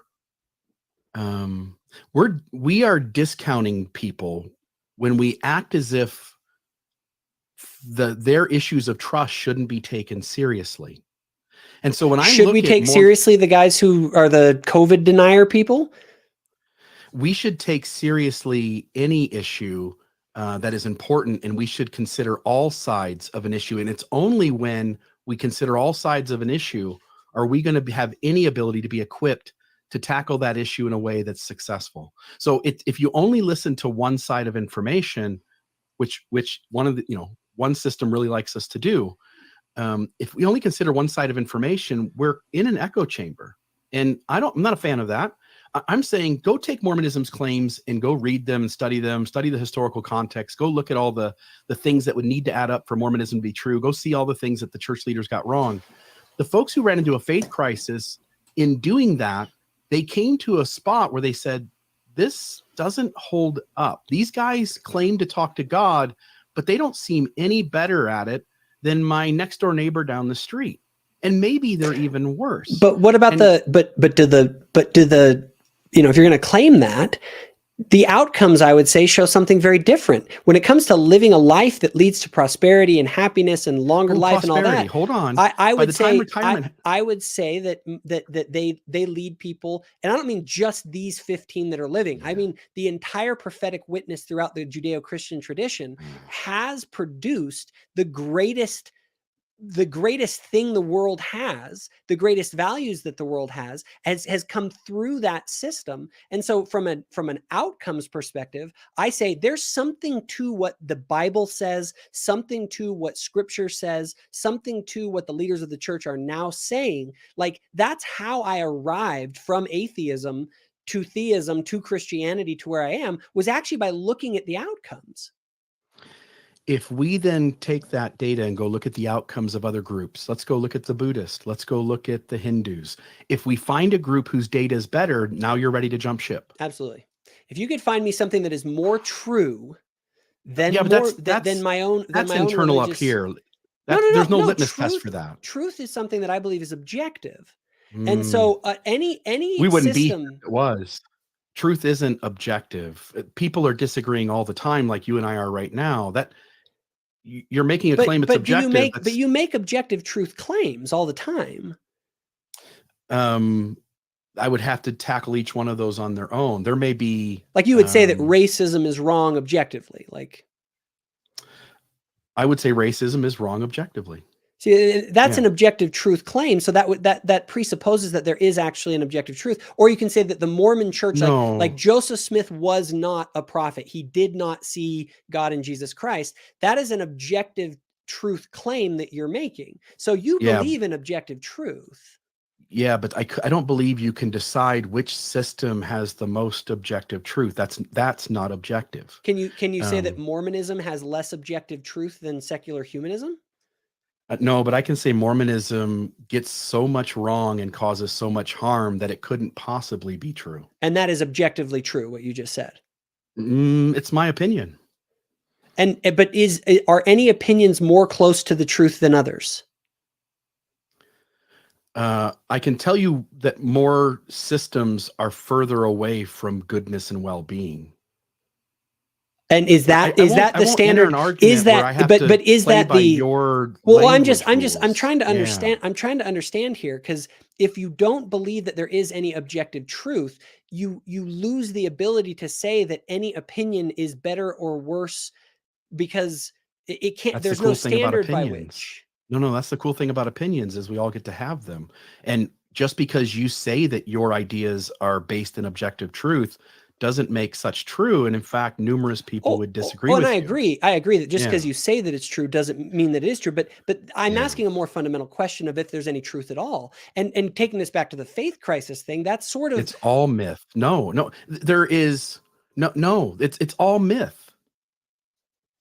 At the end of the day, what I would call truth is what helps us to better treat each other kindly and fairly, to create equity, to create reciprocity and collaboration and kindness and fairness. But no, it's all myth. So no, there isn't any objective truth. This is all chaos. We're all stardust. We're all the universe expressing ourselves as humans for a little while. You've made meaning, but no other creature on this planet has done that. But you behave as though there's moral truth. Like, we can say that we don't believe there's any moral truth, but your behavior, you act very much as though there is moral truth, and that the Church of Jesus Christ of Latter-day Saints has violated that truth. And again, in the context of a faith crisis, when people are trying to reorient themselves to figure out the way that they're going to live their life, they need truth. They need something that they can actually believe in, and that, and you're saying that doesn't exist. No, I'm saying it doesn't exist, but I'm saying that we all pretend it exists, and on some level we create myth all around us, whether we're religionist or not. We create myth to give some sort of structure or meaning to our lives, and we're all doing the best we can to do that in a way that's effective. Now, how people deem it effective, some systems deem it effective if it collects $150 billion, regardless of what dishonesty or trauma that causes in the meantime. Other systems deem that it's really about the government system perpetuating, hence dictatorships in places like North Korea and China. And could we say, just to be fair, could we say that an atheism, and people go out and they promote ideas that maybe lead to worse outcomes for people through atheism, and they promote ideas that then lead people down that route, and maybe even make money doing it? You know what I mean? Like, is that moving in the right direction? Yeah, I don't know that. You're tackling this again. You have a full right to come to this conversation with the way you want to frame it. It's just not the way I would frame it. And what you're doing is you're saying that we can suppose there's a God, or we can suppose there's a Christ, and everything's better if we can just pretend that that's real, somehow get in our brain that's the real way to do things. I don't. In fact, and frankly, that if you were to go to that slide that I had about the worldview, like, for me, it's all about you and me, Bill. We're human beings. Okay. Yeah. We're here. We're in this world. And I thought we were going to diverge at the level of, like, okay, you believe that there's a God and that I believe that there isn't, but we're diverging even more fundamentally than that. We're diverging at the level of, there is actually truth out there that we can get to know, because there is an objective truth that exists. And therefore we should both go out and try and discover what is true about reality. But you're here saying, no, there is no truth out there. And it's all a matter of myth and perspective. Is that the level of our divergence? Because I just want to understand our divergence. Yeah, but again, we're all going to create myth. It's all around us. We're all structured to create meaning. And so we human beings are going to create a myth, whether it's in religion, whether it's whether it's in patriotism or nationalism, whether it's in whatever it is. Our value systems are based in whatever myths are around us that we place value in. And I'm simply saying that we all are better off on some level doing that because it does give us human beings. Again, the rest of the creatures in this world seem to get by fine. The trouble is that we're conscious. We have a conscience. We have consciousness. And what that does is it forces us to make meaning of the world that is around us. And so I'm simply saying that we're all going to pretend on some level. And the best pretending we should aim at is the kind of myth that respects all of humanity and gives every human being the best chance to flourish and not to be othered by differences for which one didn't come to on their own unnaturally, and which doesn't cause harm or trauma to others. Okay.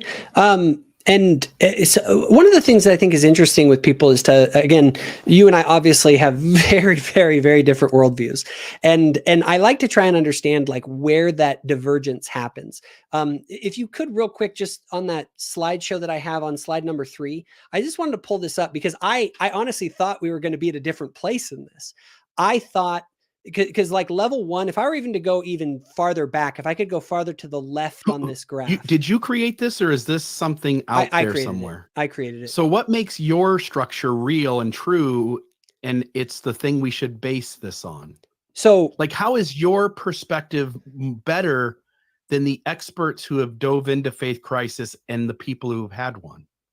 Well, I'm just framing the nature of reality as I see it, and that I believe that it is based on logical necessity.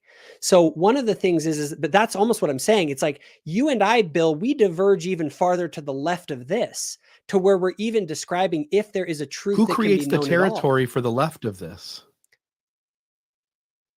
See, my point is, you created this territory. The only way for us to have a coherent conversation about the truth is if we believe that the truth actually exists. And that's different from it being able to be known, but to believe that there is actually an objective truth. And there is, in my opinion, because there is an objective truth, we can ask the question. In your opinion, though, but see, that means already that it may not be objective truth. No. My opinion about objective reality is my description and my witness as to what I believe is real. Okay. But there's no way to know whether that's actually true.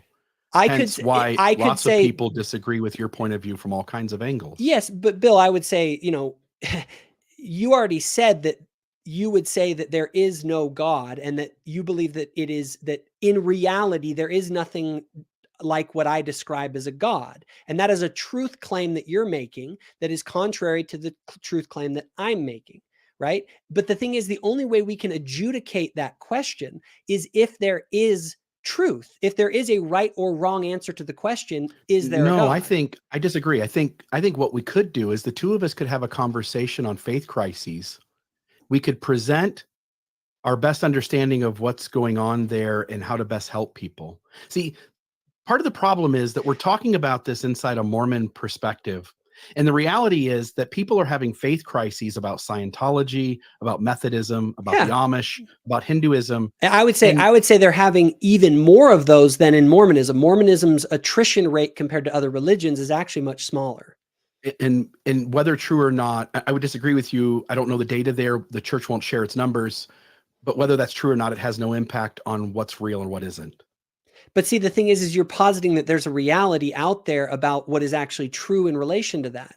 And so if we're going to talk about objective truths, my thing is that once we get to the idea that there's objective truth demands, just by the nature of reality, that there either is something that we've described as a God or there isn't, right? And so then we can begin to have the conversation that's in this graph. And no person could arrive at knowing that. Even if an angel or God himself stood before you, there are still explanations for that, which would mean that that's not the reality of what's actually happening. You're right. And at some point you can doubt everything. You can think that we're living in the Matrix and the whole thing falls apart. How do you choose what things to doubt and which things to believe? I use a collective witness of 5 different witnesses. And you invented this collective witness paradigm. I've done it based on the actual experiences that I've had in life, and that it, I can trust my eyes to a certain Because degree. it leads you to stay, and it led all your siblings, and something other led all your siblings to leave. No, this is, I think you're missing the point that I'm saying. I'm saying is there, I don't know Bill, that I am, sure. do we have tools, Bill, for understanding the truth? Do you believe that? Yeah, but the problem is I already know the conversation's flawed, because at the end of the day, the path that we take to figure all that out leads with you going, Mormonism is true, and any concern that's brought up that is deeply demonstrative of the church not adding up somehow gets removed in your reasoning, the path that you create here. But Bill, if there is no true answer to if Mormonism is what it claims to be, if there is no reality by which we can judge that, then it is all just myth, and it doesn't matter, and it doesn't. There is no truth at all. Like, to say that there's no objective truth is to sink into a nihilistic hole that you can't escape. I'm not stuck in a nihilistic hole, and so I disagree with you. And that's my whole point. I agree. I don't think that you do. I think that you simply need to amend your statement about the existence of truth, because you do believe in truth. You act like you believe in truth. Your behavior shows this, and that's fine. We can have because a debate. Of the myths that I choose to believe. I do act as the, again, Jordan, you mentioned Jordan Peterson earlier. Jordan Peterson doesn't go on the record saying if he believes in God or not. He stays away from it. I think most folks can sort of sense from him that what he's saying is, the evidence doesn't really lead me there, but I know that my life is better if I choose to act as though I believe in God. And he uses that phrase, I act as though. I don't know, I'm not going to answer here whether I do or I don't. You're creating a way to talk about this topic that at the end of the day, all roads are going to lead back to Mormonism being true. And I know you're saying no, we can start at this level one. I mean, you could have a conversation that leads to some other form of Christianity. You could have a conversation that leads to deism or Islam, or I even believe like what you are saying. You can have a conversation that leads you to secular humanism, right? But that is predicated on that there is a better or worse option amongst this map that exists of belief. And I'm always asking people, there's that question, well, where will you go? Well, it's sort of like, here's the map, because there are certain categories. There are only so many categories of belief. People have been thinking about this for a long time. Oh no, it's limitless. No. That's not true. In the granularity, it's true, but like, either a worldview posits the existence of something that we could say is God, or it says that such an entity does not exist. It's a binary break. I disagree. I could imagine other scenarios that maybe you haven't even considered.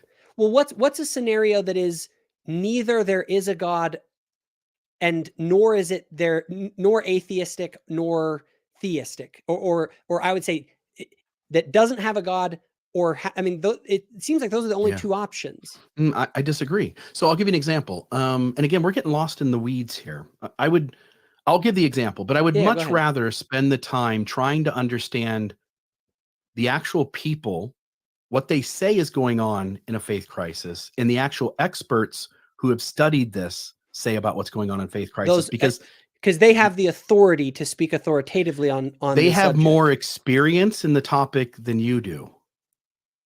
And that makes them an authority, correct? Outside of myself. That would be an authority fallacy. But we ought to, at least, rather than just focus on what Jacob Hansen's presenting, we ought to give room for all the experts to say something, and then allow the people in the audience who listen to this to be able to make judgment calls about what sounds more accurate about what's happening. Sounds good. Than the guy who says, I'm LDS. At the end of the day, I know that my path is the ultimate best path, and hence all roads lead to Rome. Yeah, go ahead. Okay. So my theory, just one idea to throw out of how there could be both a God and not a God. Imagine, for instance, there's a planet way out there that is 1 million years in front of us in terms of evolution, 1 billion years in front of us in terms of evolution. Whatever they are, it's completely different. Maybe they wanted to do a science experiment. Maybe they took some things to begin life and they put it on a ship and they sailed it halfway across the universe, found planet Earth, and planted that. And now 13.7 billion years ago, of course, there's the Big Bang, whatever it is, 4.8 billion years ago, planet Earth begins to form and develop life on it.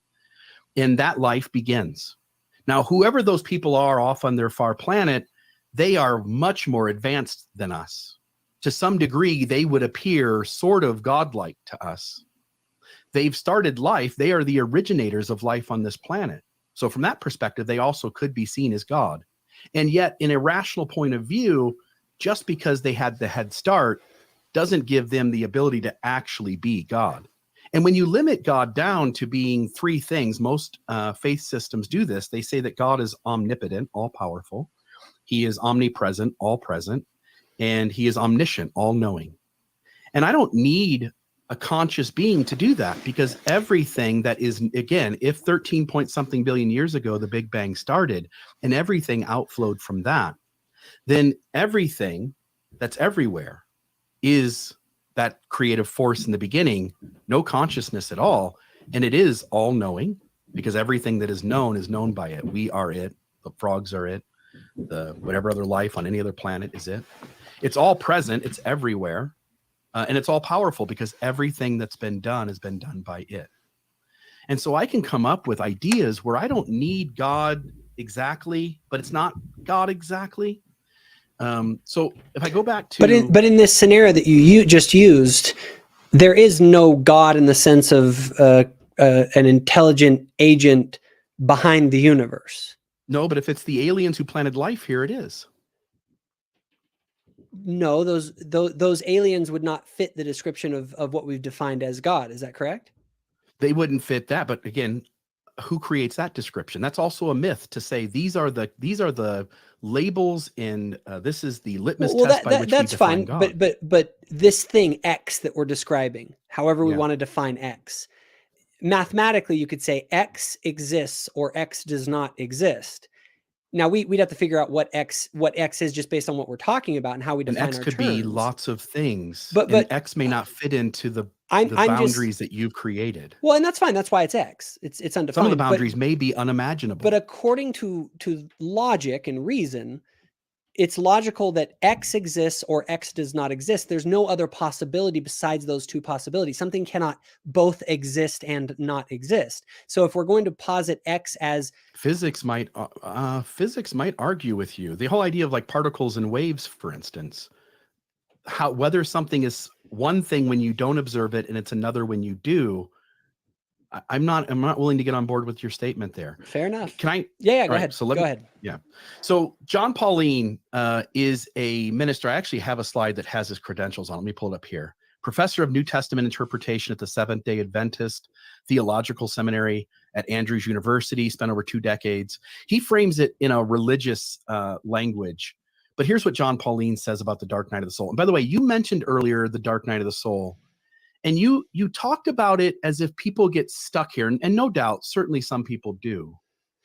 But most people, I don't think, get stuck here. The dark night of the soul is at the precipice of cognitive dissonance. When you are stuck between two choices, often in this situation, it's stuck between the religion of your childhood, the thing you feel loyalty to, the thing you believe is all true, and the evidence that you're getting that such isn't the case. And he says at the very height of spiritual success, something tends to happen that we least expect, usually between the ages of 30 and 50. When followers are increasing, people are feeling blessed, funds are flowing in to support the ministry, and awards are being given, comes a very unwelcome guest. It's a personal crisis many have called the dark night of the soul. Past certainties suddenly become inadequate. We call into question everything we have ever believed and everything we have ever done. We feel like failures, like we can't do anything right. We are humbled. Our world caves in. Our faith, which sustained us so powerfully up until this point, doesn't seem to work anymore. All of our answers are replaced with questions. God either vanishes from view or breaks out of the comfortable box we held him in. We hit bottom. We reach the end of our rope, we hit the wall, and can seem to go no further on the spiritual journey. We have saved others, but ourselves we cannot save. We feel completely alone and abandoned by God. As one person put it, just when I got it all together, I forgot where I put it. And I'm just going to note, and by the way, I totally respect folks who know the issues and stay, and I know that you're aware of the issues. And again, I think there's ground to be given there, and I think that ground to be given has repercussions. But and again, I don't want to make this personal. I don't know your siblings, and I'm just using it as an example. Your siblings, at least some of them, I'm guessing, had a really serious faith crisis. Mm-hmm. Yeah, absolutely. Yep. And they did the hard work to try to put it back together. A few of them were listeners to your podcast, by the way, Bill. Sweet. So they put in the hard work to try to make it work. I, for instance, wanted nothing more than Mormonism to be true. I really did. It wasn't that I cast off my world framing for a different framing and then I deconstructed Mormonism. I deconstructed Mormonism and then I developed a different framing because it seemed more reasonable and rational to me. So as I investigated Mormonism, and as your siblings investigated Mormonism, they arrived at things don't add up. And it's not just a few little things. It's not like we can go like prophets are fallible, and that explains it away. It's that if I'm going to take my inner authority and I'm going to supplant it with something outside of myself, I need to have the evidence that that outside of myself thing comes up with better results than I do. And what I think most people who have a faith crisis and end up leaving the church, and by the way, I think most people who have a significant faith crisis, and I don't have data, nor would you have it to prove the opposite, but I believe that most people who have a significant faith crisis look at the issues deeply, end up out, and very few of them come back. And at least recognizing that the majority of people, in terms of how their brain tells them rational thinking works, that seems to indicate not that they're right or wrong, but that a significant majority of them seem to recognize inside them that rational thinking means that the church isn't true and they have to step away. And when I look at whether it's your family, whether I look at all the folks that I've encountered who have lost their belief in Mormonism, when they realize it doesn't work anymore, the dark night of the soul is horrible. They're up crying. They're having sort of emotional breakdowns. They spend every waking moment trying to read everything and to figure it out. And when they go to read, they find more problems. They go into Fair Mormon and they see that the 3 problems they had, which are serious, not only are serious, but now there's 1,000 other problems right behind it. And I think the best way we can respect faith crises and what's happening is to recognize that this, if I go back to that map, this idea of faith development happening in this way, or cognitive development happening this way, is the human experience. And that when humans go on this journey, whether they were Mormons, Methodist, Amish, Christians at all, or some other world religion, whether they were Vikings who believed in Thor and Zeus, it seems as though the normal human trajectory collectively is to learn that the stories you grew up with aren't true, and they might and likely are even absurd, and that no matter how bad you wanted them to be true, and no matter how much good they might add to your life, or you think they added to your life, that at some point you decide that you want to be honest to truth and not pretend anymore. And so people let it go. And the moment they let it go, because Mormonism makes it tough, in other words, and you said to be that these things to be true, but again, yeah, you're in philosophy, and I don't. That's okay. That's fine. That's fine. I'll go back to it. Please, go ahead. Just because you want something, again, I loved Santa Claus being true.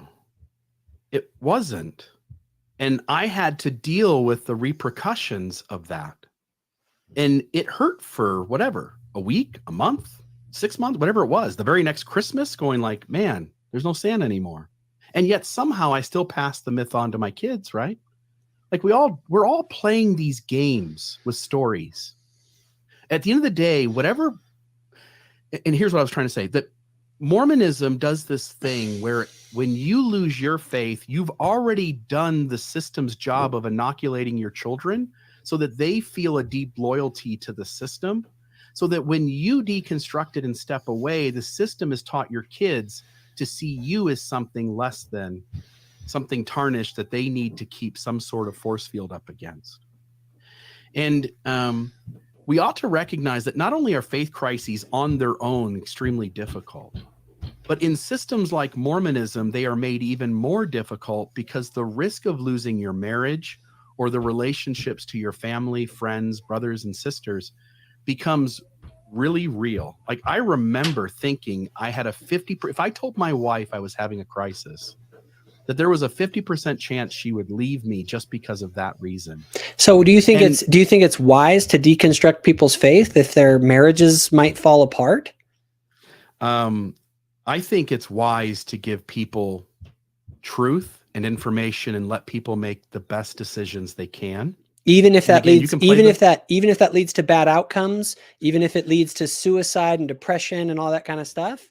I mean, yeah, you're isolating one. And I'm not, and just you know, I'm not necessarily disagreeing with you. I actually am a believer that people need to be told the truth, because I believe the truth exists, one, and two, I believe it's worth knowing. And so I'm not a pure pragmatist when it comes to the truth. Even if it's not true, even if the church isn't true, you would agree that truth is worth knowing. Yes.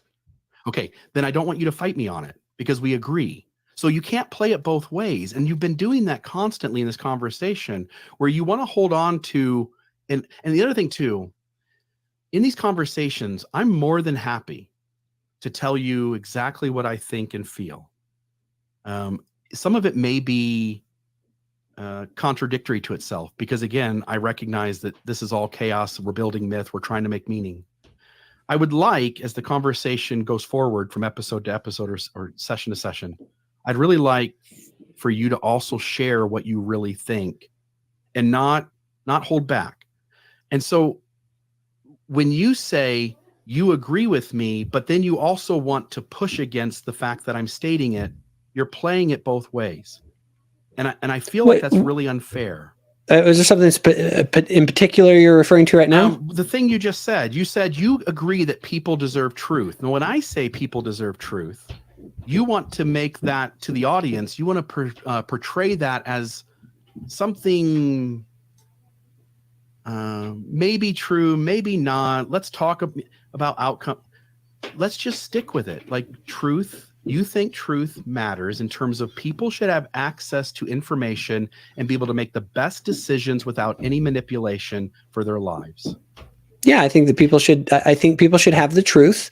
And I think that, and I think maybe in the subject, if we want to talk about a potential subject for the next episode, would be on the subject of truth and how we can know it, or what the nature of truth is. I think that might be an interesting one. But you also agree that people should have truth even if it hurts. Yeah. Okay. Now I will caveat that though, right? So this is a tricky topic, and I'll full on admit that I'm still trying to sort it out myself, right? Because I believe in, for instance, there's the classic problem of your wife asks you if she looks fat in that dress, and you know she's dealing with really severe body issues and depression. Do you give the brutal truth, or do you realize that truth given without context can actually be harmful? And the context in this case with my wife is that she truly is beautiful. She's loved, she's valuable, all that kind of stuff. And so if I give her the hard truth about my opinion that she doesn't look good in that dress, it may have bad consequences. So I may omit the truth because that person isn't ready to process that information, because they don't have the full context or understanding to be able to handle it. They don't have the full story, as it were. And until you have the full story, certain aspects of a story, if given in isolation, can irk you out. Like my wife feeling terrible about herself because she doesn't realize that I think that she's beautiful and she's valuable no matter what, right? So it's a complicated topic, but Who gets to determine when you're honest with somebody and when you're not? Each one of us. Who created that? Well, it's not dishonest to decide that certain information needs to be understood before other information needs to be understood, right? Because you can confuse someone. Like if I went up to a 5-year-old and I began to talk to them about trigonometry, they might freak out and think I'm crazy because they don't understand the other things that actually make this complex equation make sense. Right. So Yeah. My information point though needs is to that be built line upon line. Otherwise and we all do this. We all and have it's subjective though. It's very subjective. Yes, but I would say that there is an objective standard by which we can tell if what we're doing is good or bad. Yeah. So when it comes to faith crises, I think that there is so much going on and there's so much pain and hurt. There's so much risk on both sides that I think the best thing we can do is to just be soft and honest with people and give them the best information to make decisions in their life. And on the relationship side of it, Bill, I agree. I think there's a point of convergence here. Okay. I wouldn't want somebody holding back that, for instance, I wouldn't want somebody holding back information that my wife's cheating on me because I'm going to suffer from it. Right. People deserve honesty and they deserve the full truth. And they don't deserve whitewash statements or simplified narratives that are avoidant of, especially when the motive is to protect oneself for why one doesn't share information. Yeah. And what I would say when it comes to faith crisis, because I think something that I think where we could probably converge on something that I think we'll agree on is that a faith crisis is a very real, painful, disorienting thing for the people that are going through it. And we need to be very careful. And there are Latter-day Saints who do this wrong, that they think, oh, they just want to sin or whatever. No, there are legitimate, real faith crises that people experience. They're painful, they're disorienting. And my thing is if we want to help those people, I think the way that you do it is you help them at the level that they're at, right? Usually this is at level 1 of the conversation, right? To help them to find things that they can believe in, right? Because at some point, the way you come out of a faith crisis and reach some level of stability is to find something that you can believe in, something you can build your life and behavior around. And that's the big question. Where are you going to go that will provide that? Now, I may disagree with where people go, but I do believe that I would rather my siblings come to have some sort of a belief in some kind of a secular humanism than to be in the misery of nihilism that can potentially lead them to suicide, where they don't even think life is worth it at all, or do terrible nihilistic things to other human beings. And so I think there needs to be an effort, not only if you want to deconstruct stuff, every building needs a remodel, right? Like sometimes you got to tear out old plumbing, but the reality is you still have to have a roof over your head. Otherwise you'll die. And so you need to help people. If they've deconstructed the entire building, it's like, okay, we need to start to rebuild something.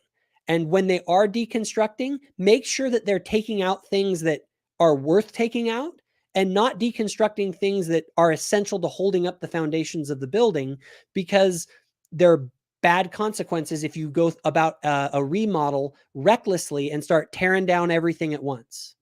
There also is risk if you stay in unhealthy systems and continue to subject yourself to what goes on there as well. I agree. And that's why I believe there's depression that's and why suicide I believe that's why I believe that remodel is necessary. And that's why I describe what I've done as a remodel. I had to abandon assumptions. I had to change points of view, but I also recognize that I had to be careful that if the whole building falls down as I go through this remodel, like we need to build something, right? Can one legitimately remodel by leaving the LDS church? I believe that a person can come up with a coherent worldview that grants them the ability to live a happy life without Mormonism, without the church. However, I believe that the church takes you to another level of being. We would frame it as from a telestial level of existence. People can do that, but we're here to try and help people progress to the highest level possible. If we see again, you haven't, I understand you said in the beginning, I haven't been through a faith crisis, but I have had to change my assumptions. I've had to be Mormon differently. Mm-hmm. The experience I have with people who have actually been through significant faith crises is that the dark night of the soul is horrific, but that once they make peace with that, and I'm not, it's a whole nother conversation to go like, hey, the church made this person's wife feel like they had to divorce them, and now you look at all the horrible things that came from that. We'd have to go through all of that to measure it. But my point being is that when we take people who have been through significant faith crises, they've deconstructed whatever system they came from, they sat in the dark night of the soul for a little while trying to refigure out their identity, that once they do, I'm not convinced that there's a significant chunk of them that are miserable, any more miserable than the significant chunk that are inside the system that they left. And your data you shared earlier is a different point.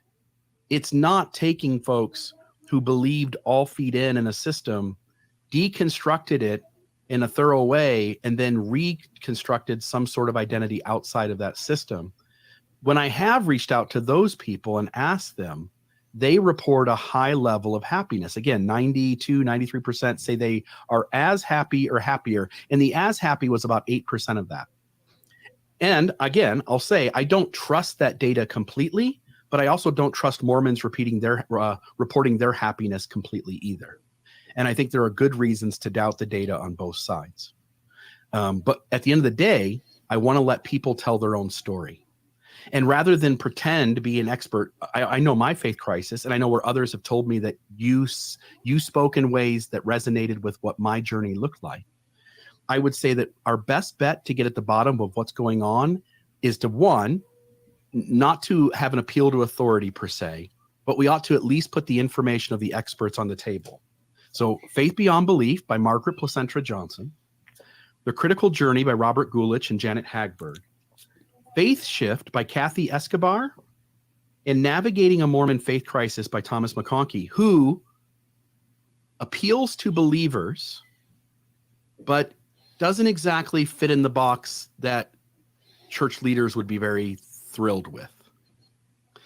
And I think when folks spend time understanding what the experts say and what the people who have been through it report, it becomes clear that this has nothing to do with Mormonism other than Mormonism's truth claims don't hold up for these folks in the same way that the folks who deconstruct Scientology or Jehovah's Witnesses find that those truth claims also don't hold up.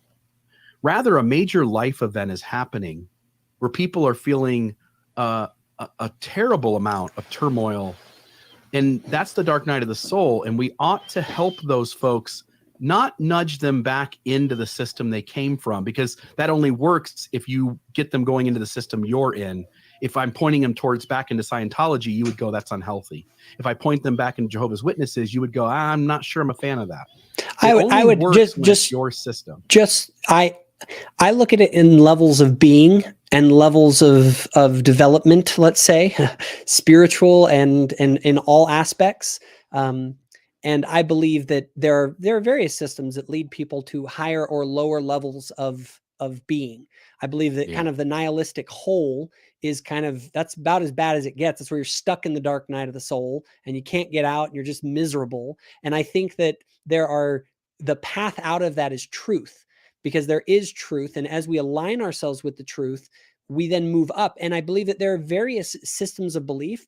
Some are better or worse than others based on how closely they align with moral truth, with the order of being that produces the highest level of not only well-being for the individual, but for all people, and not only for now for 80 years in this life, but throughout an eternal time scale. And so that's kind of the way that I frame it.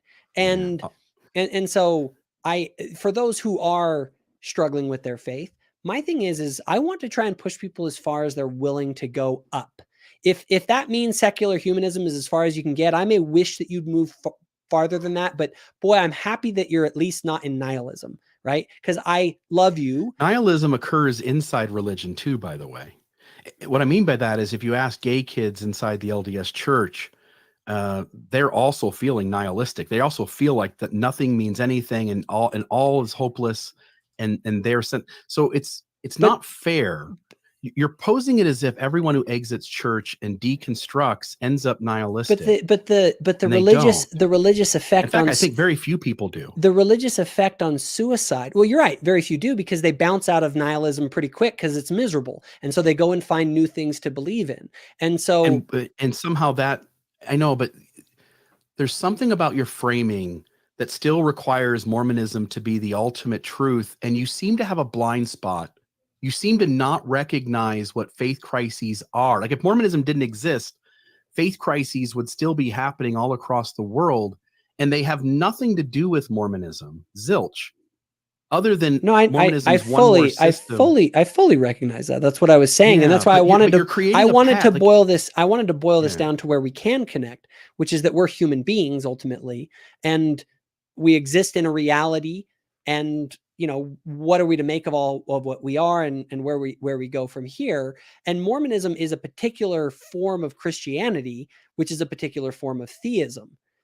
And so I wouldn't say the broader idea here is that, and my main point in this whole thing that I want to get across to people is that a faith crisis is when the whole thing gets deconstructed. And as you go through the process of deconstructing, you can't stay in deconstruction mode. You need to reconstruct something.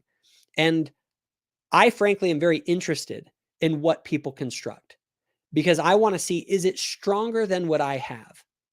Right? Is it stronger and better? Is atheism stronger than theism? Within theism, is Islam stronger than Christianity?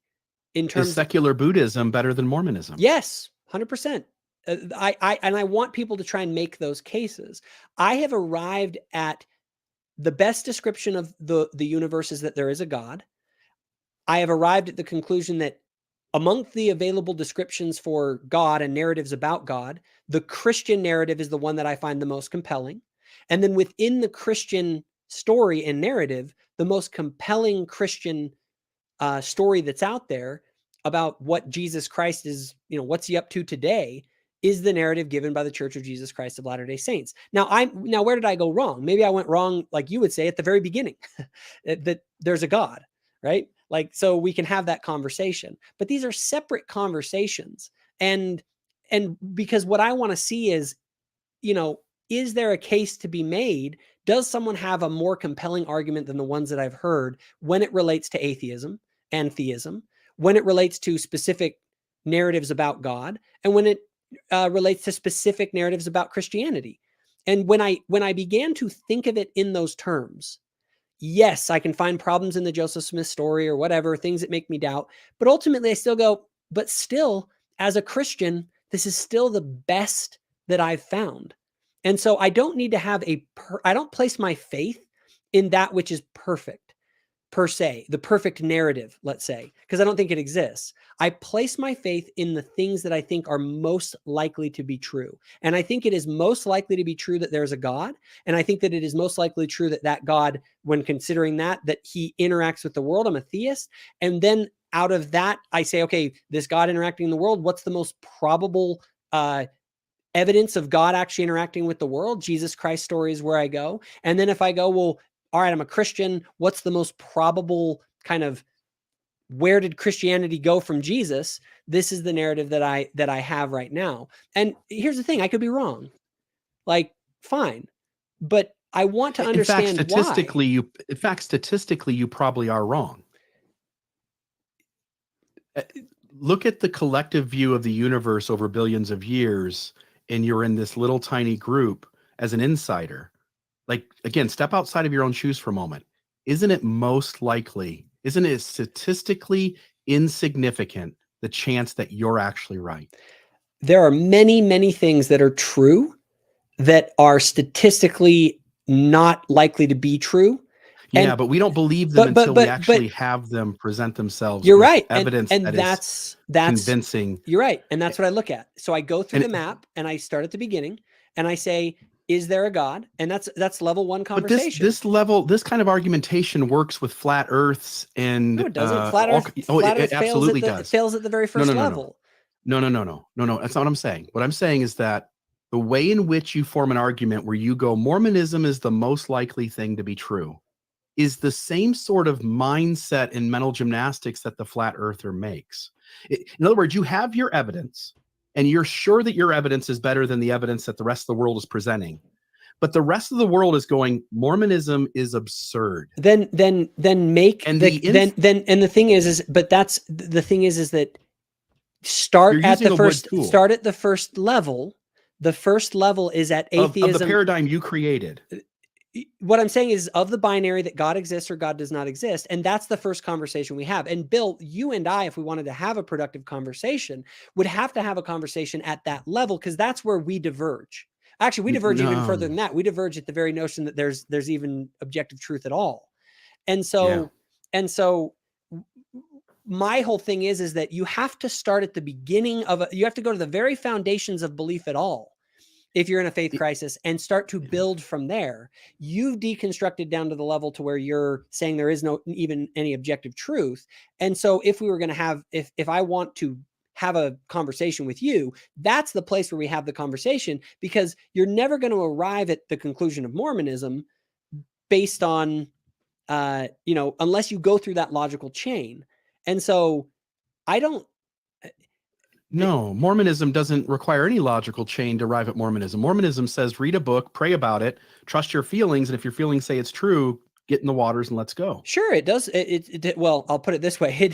It does have that sort of a narrative once a person believes that there's a God and that they believe in the Jesus Christ of the New Testament. Because remember, to have a prayer, you have to presuppose that there's a God that you actually are praying to. And to pray in the name of Jesus Christ is to presuppose that Jesus Christ was the Messiah. And then you're going to presuppose, if you have those premises built, you're going to believe that there is actually a Holy Spirit of God that can manifest the truth unto you things, which is what Jesus taught. And so it's not crazy to ask people who are Christians to pray to God, and that God will reveal something to them. That's not irrational at all once you accept those presuppositions or those premises for the argument. Because Bill, if Jesus Christ actually existed, you're saying that's rational. I have to disagree with you. It is completely irrational to ask somebody to study a religious system, to read material in it, to pray about it, and then to trust some internal, what feels like spiritual experience to know whether that system is actually right. Yes, from your perspective, because you reject the premise that God exists. Hold on a minute. That's not right. If God exists and Jesus is the Christ, then that isn't irrational to expect God to answer. That process works outside of Mormonism in systems that you would say are demonstrably false.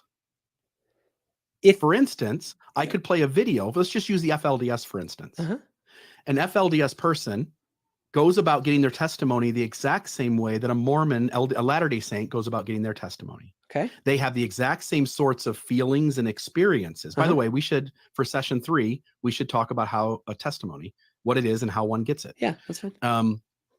The FLDS engage Mormonism getting a testimony in the exact same way that a Latter-day Saint does. And they come up with answers of certainty in the exact same way that you do. And from a Mormon perspective, their answer isn't true. And we can find some loophole by going like, well, they're coming, it's degrees of truth and God's bringing them along. But the moment you say that, if you do, the moment you say that, you're also admitting that maybe you're the one who has a ways to go and you're the one being brought along. There's no way to discern the testimony of the FLDS person as true or false versus your testimony as true or false. Hence, it becomes a completely subjective experience for every human being to deem whether their spiritual experiences in Heaven's Gate or Scientology or Jehovah's Witnesses. And we already know that religious systems manipulate people, Scientology with their e-meters, for instance, into having experiences where they feel like something true is being given, but in reality, they're being manipulated to believe in a specific system. And because you're on the inside, you're going to, again, just a flat truth, not about you being a Mormon, about any human being inside their system that believes it, you're going to struggle to sense that the way in which you arrive at truth isn't really any different than the smartest of people that believe in other systems. And are you inside of a system? Amen. Amen. Totally. And that's fine. And here's the thing. I actually think this is a great probably place to sort of wrap this one up, because I think we're previewing what our next conversation will be. Because I think, say whatever. I think that is a great segue to talking about the nature of testimony and what we mean by it in the church. And please, because that's a very fundamental part of the whole conversation, and different groups that have similar, spiritual experiences, things like that. I think that'd be a great topic for the next one. Why don't you give a closing comments, thoughts you want to share? Let me, and then we'll cut this one off. Yeah. So I guess unless you want me to go first. I think you went first last time. I'm happy to go last, but it feels like going last all the time gives that person the last word. Oh no, that's fine. I'll give you the last word. I'm not worried about that. Especially, so my basic contention in this, just to kind of sum things up, is that, first of all, faith crisis is a very real thing. It's very difficult for people. When the building comes tumbling down, it's really hard. And if we want to help people, we need to help them to reconstruct. And one of the reasons that and maybe people aren't in a position to that. I don't think people should rush in to try and help people reconstruct their belief. But at some point, people need to begin to reconstruct their belief system. And I think at that point, you begin to have the conversations about, not about what you don't believe. I'm very curious with people about what they do believe.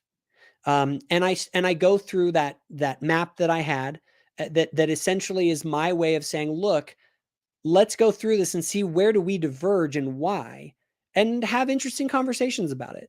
You don't need to be all crazy. And, I think that there's a very interesting conversation to have. There's lots of very interesting resources on all of these questions, and they go far beyond Mormonism. In fact, that's kind of my point here. The point is that this isn't really a Mormon thing per se. What's going on is that people are deconstructing Christianity. They're deconstructing theism. They're deconstructing morality. They're deconstructing truth. And you start to find out where you're really lost, and you're asking yourself, what am I? And what the heck is this all about? And frankly, if a person's at that level, if they're at level 1, if they're at the bottom of the conversation, that's fine. That's a great place to begin having conversations. And there's a lot of interesting stuff that's been said about that way outside of the Latter-day Saint tradition. Some of these questions go back to some of the oldest philosophers of all time. And I think people should take the time to understand that and to try and reconstruct their belief system. And not with the presupposition that it's going to arrive at Mormonism per se, but I also think people shouldn't be biased against it. They need to reconstruct so that they can get their bearings, avoid nihilism, and find psychological stability again. And that's kind of what I'd sum this up, at least. Yeah. The idea that, so I agree that we should find ways to help people have the healthiest, happiest, best well-being outcomes. But it is true that being happy about a belief or being comfortable in a belief has nothing to do with whether the belief is true. When one grows up in a religious system, that religious system is doing everything it can to shape your beliefs and your mindset so that you think that system is the one true system. And if something inside your gut is telling you that something's not right here, notice all the mechanisms in your system that get you to push that away, to not question, to not doubt, and to realize consciously or subconsciously the risks that are there if you begin to deconstruct. Will your wife stay in the marriage? Will your kids still talk to you? These are problems. These are questions and problems that Latter-day Saints who are beginning to have doubts and deconstructing are not just thinking about, they are weighed down with. And faith crises, they're hard. They're difficult. I remember nights of crying. I remember not sleeping because I would sit up on the computer all night. And I would be looking at things like the Book of Abraham, or what happened with the Book of Moses, or how did Joseph Smith translate the Book of Mormon? What's going on with Joseph Smith's polygamy? And it came to the point where I kept wanting Mormonism to be true, just as much as the Scientologist who starts to deconstruct wants Scientology to be true, or the Jehovah's Witness wants the Jehovah's Witness faith to be true, as much as an FLDS person wants that branch of Mormonism to be true. But systems are constantly making it harder for you to cleanly step away. There are mechanisms of shame. There are mechanisms of fear. There are mechanisms of manipulation and coercion. And when you recognize all the pressure that is on a person inside a high demand fundamentalist religion to continue to believe and to not push back, what I learned a long time ago is by the time you see a Latter-day Saint in your building saying something about having doubts, he already has disbeliefs, but it's not safe to say disbeliefs. And it wasn't safe to say doubts when he had them.